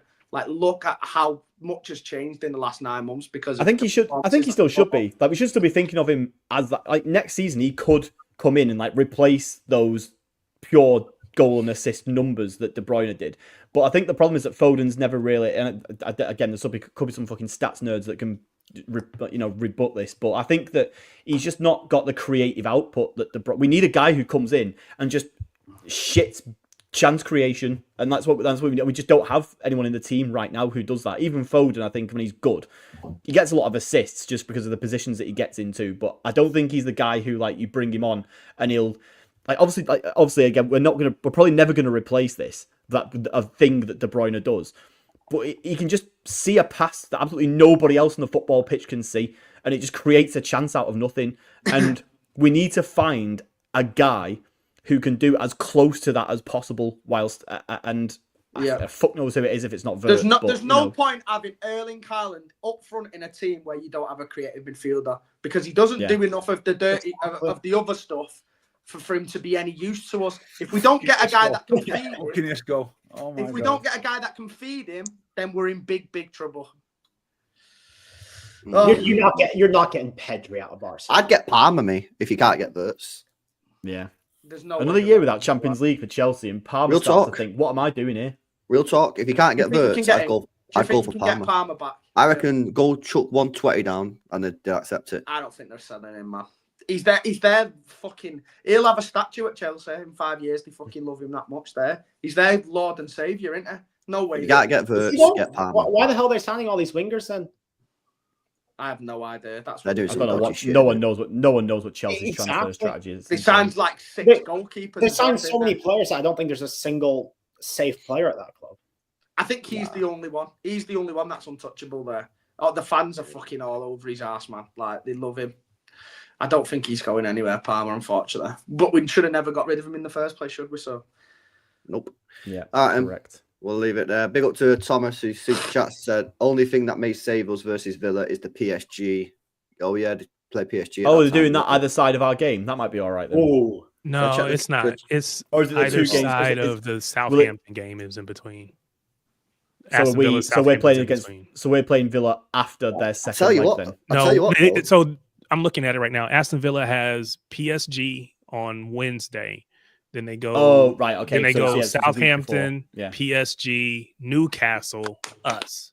Right. So they play Newcastle on Saturday the 19th. Then we play them on that Tuesday. So that's why I said I think so they might be knackered then. Yeah. So in the space of a week, they play PSG, Newcastle, and then City. Yep. I'll take that. If they're playing against that Unk midfield, it'd be the easiest thing they fucking do that. Yeah. Yeah. Right. Probably beat us with a second 11. Mate, yeah. Did you see that goal that they scored yesterday as well? You can put Onana in there on his own with no one else around him, and he'll still win the midfield battle. Did you see that goal for Rodgers? That finish? Yes. How cold was that finish from? I've seen a few rumors flying around him again. You know, Rodgers, another guy that was in the palm of our hands. But there's been a couple of whispers floating around about him coming back as well, which wouldn't be a bad option. But again, he's not a creator, is he? He drives forward with the ball and gets in a chance. He's a Kovacic region. He's a bit more. He's a bit more. With Gino. He's more forward than Kovacic, and he's more of like a 10, I'd say, than Kovacic. But and he can kick a ball, so already better than Kovacic. Yeah, big up to Amar says, so Pep is bigger than the club now. Crazy times. Might as well rebrand as Pep Chester City. No top 4 for next season. He has to be sacked 100%, says Amar. What a fucking idiot. I'm convinced that these guys haven't watched football for the last 6 or 7 years. There's no way. You really don't like the Pep out, isn't it, Joe? No, I don't. I cannot understand it. People have short memories, man. Yeah, mate. Less than 12 months ago, we were celebrating our four in a row titles. Like, I cannot understand it. It's their opinion. It's an opinion I'll never understand, but it's their opinion. Yeah, I don't agree with the opinion. Like I said, I think next year, if we spend 300 million in the summer, and then it's still shit, then I think I'll entertain people who say that. Then I think at that point you go, you fine. know what? Like, what the fuck is going on here? You can't spend 500 million in. Imagine we would have sacked him after that first season. Do you know what I mean? Imagine where we'd be now if we was that reactive after his first season here. Yeah. It's exactly the same situation that we're in. So you cannot be reactionary like that, man. I agree. These people that come out with these things, man, where are their fucking parents? What is going on in their lives that they're coming out with shit like this? How are they allowed to have YouTube accounts in the first place and money to spend to give people if they're coming out of account with things like this, man? LB's like, these guys are paying the bills. Stop it, man. Stop it. Oh, no, he's a nice guy, man.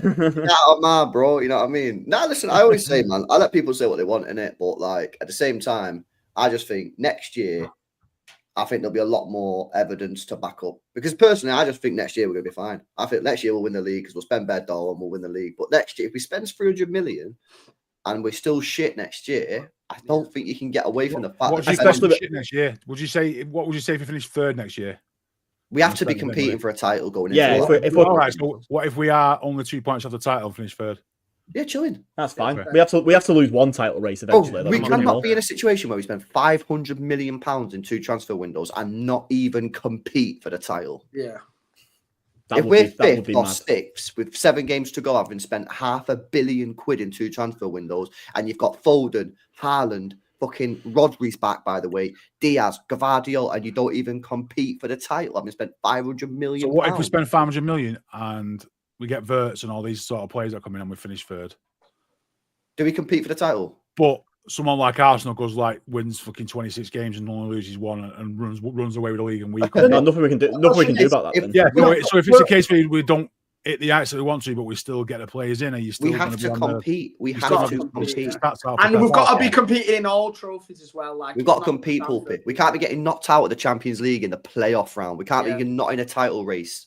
Because it's unrealistic for us to think that we're going to win 7 out of 8 Premier League. Exactly. We can't expect to compete, but we still have to be in and around that level, man. Do you know what I mean? We have to compete, Pulpit. You agree with that? We competed this year, as we've not done very well, but we still competed. No, we haven't. No, come on. We're still Rage bait. No. I think the only one we've not really done very well in is the Premier League, the Champions League. The champs. We should have never got through. The Champions League, mate. We got knocked out in the playoffs. If it wasn't for the new format, we would have been clear of the champs easily, man. We would have been out. We only and that's what we still got through. We got knocked out by the better team. It's not like we come up against knocked out by fucking Leon again. Pulpit, we did not compete in the Champions League. We went down to that last game. I'm not saying we came down to the final game, yeah. But you know, we're still in the FA Cup. We're doing all right in that. Yeah, that's cool. But if you spend 500 million quid, yeah, well, we might need that with this squad. We're also 21 points off the title. We're also 21 points off. We also won 1 game in 14. That was cleansing for the soul and all the fans out there who are fucking entitled. That was needed. But you have to compete for the title if you spend 500 million pound in 2 transfer windows. I'm not saying you have to win it. End of the world if we don't win the league next year, people will be like, I agree. But I'm saying you can't be 21 points behind the title winners if you spend 500 million pound in 2 transfer windows. You agree with that? Sort of. No, Poppy. In the Champions League, we won 3 times: Bruges, Slovan, and Sparta Prague. That is look at them teams as well. I'm not saying you have to win it, Pulpit. I agree. You can't expect to win the title every single year, but you have to at least get close and compete. Challenge. You can't be 21. The league was dusted in November, December. You can't do that if you spend 500 million pounds. That's what I'm saying. To be fair, Puppy was going to win it in like January, man. I was. I was on a bandwagon, mate. Yeah. You say give Kyle Walker a new contract up until about September. Yeah, then I did folded the Kyle Walker Defence League. Then I just we all have good takes and bad takes. To be fair. All right, and not me.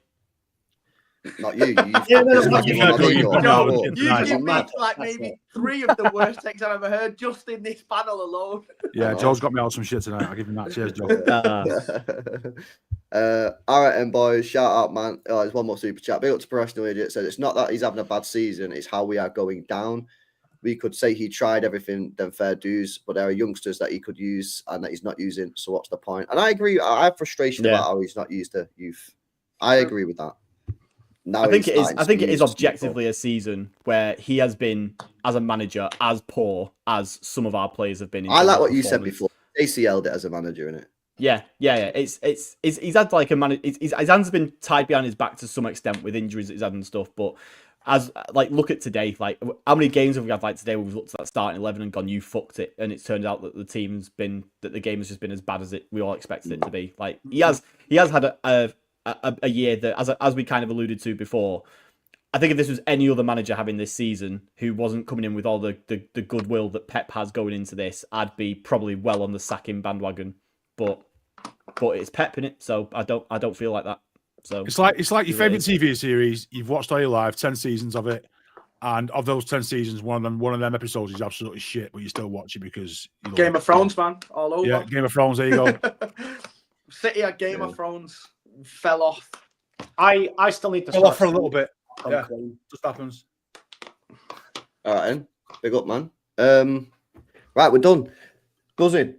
Shout out to panel as always, man. Pulpy for jumping on. Tarek, Joe, Jay, and Danny. Tarek and Joe, they've got their own podcast, their own shows. Tarek, man, shout yours out. I went on the show on Wednesday as well, man. Hopefully get on again soon, man. So yeah, Tarek, shout out to your show, bro.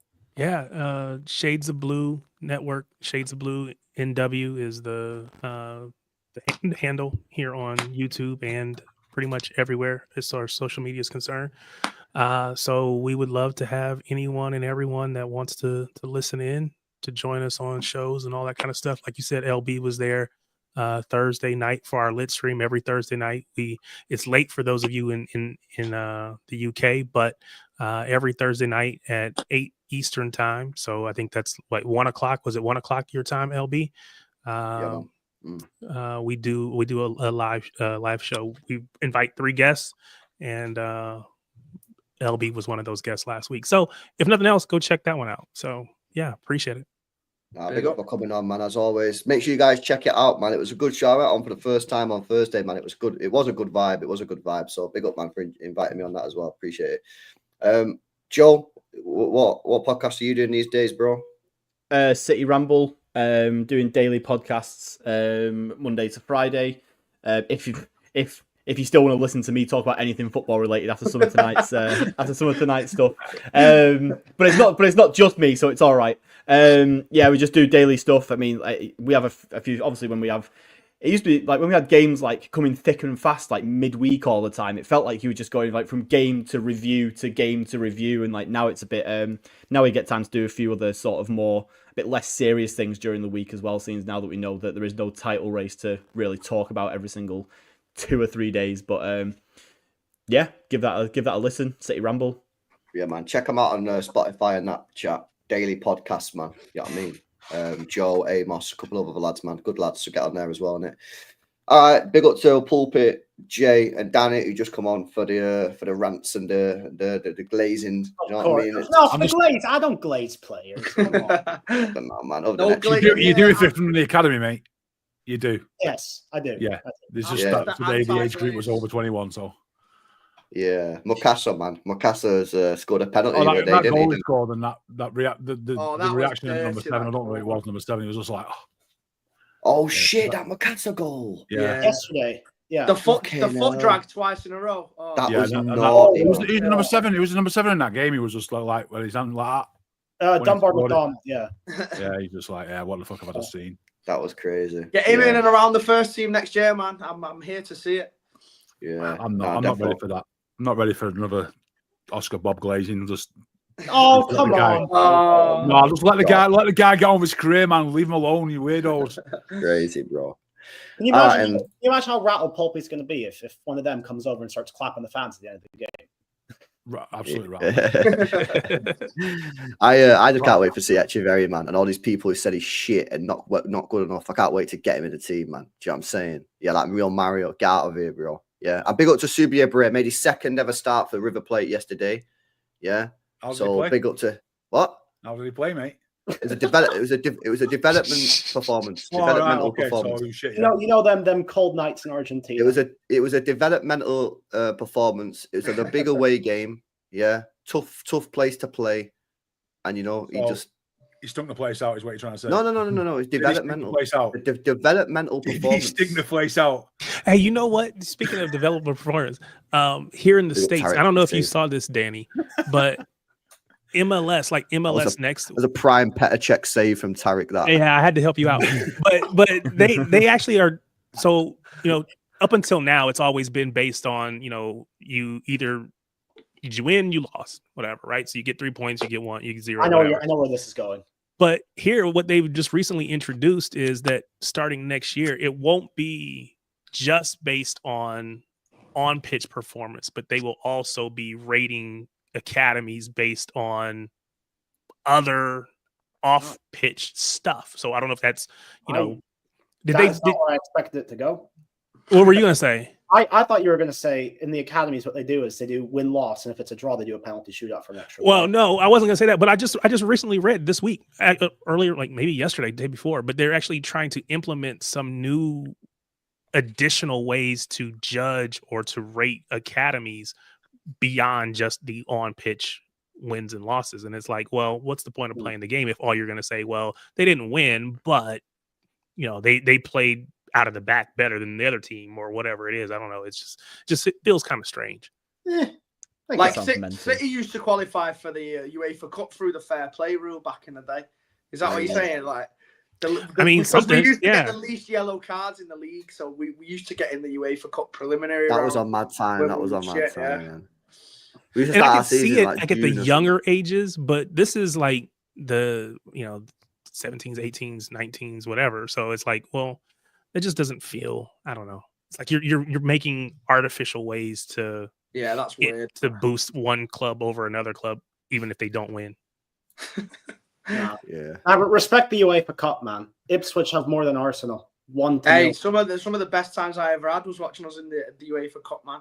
I went to TNS away once. Oh yeah, and Christian Nagui scored. What a time to be alive, man. Yeah, it's mad.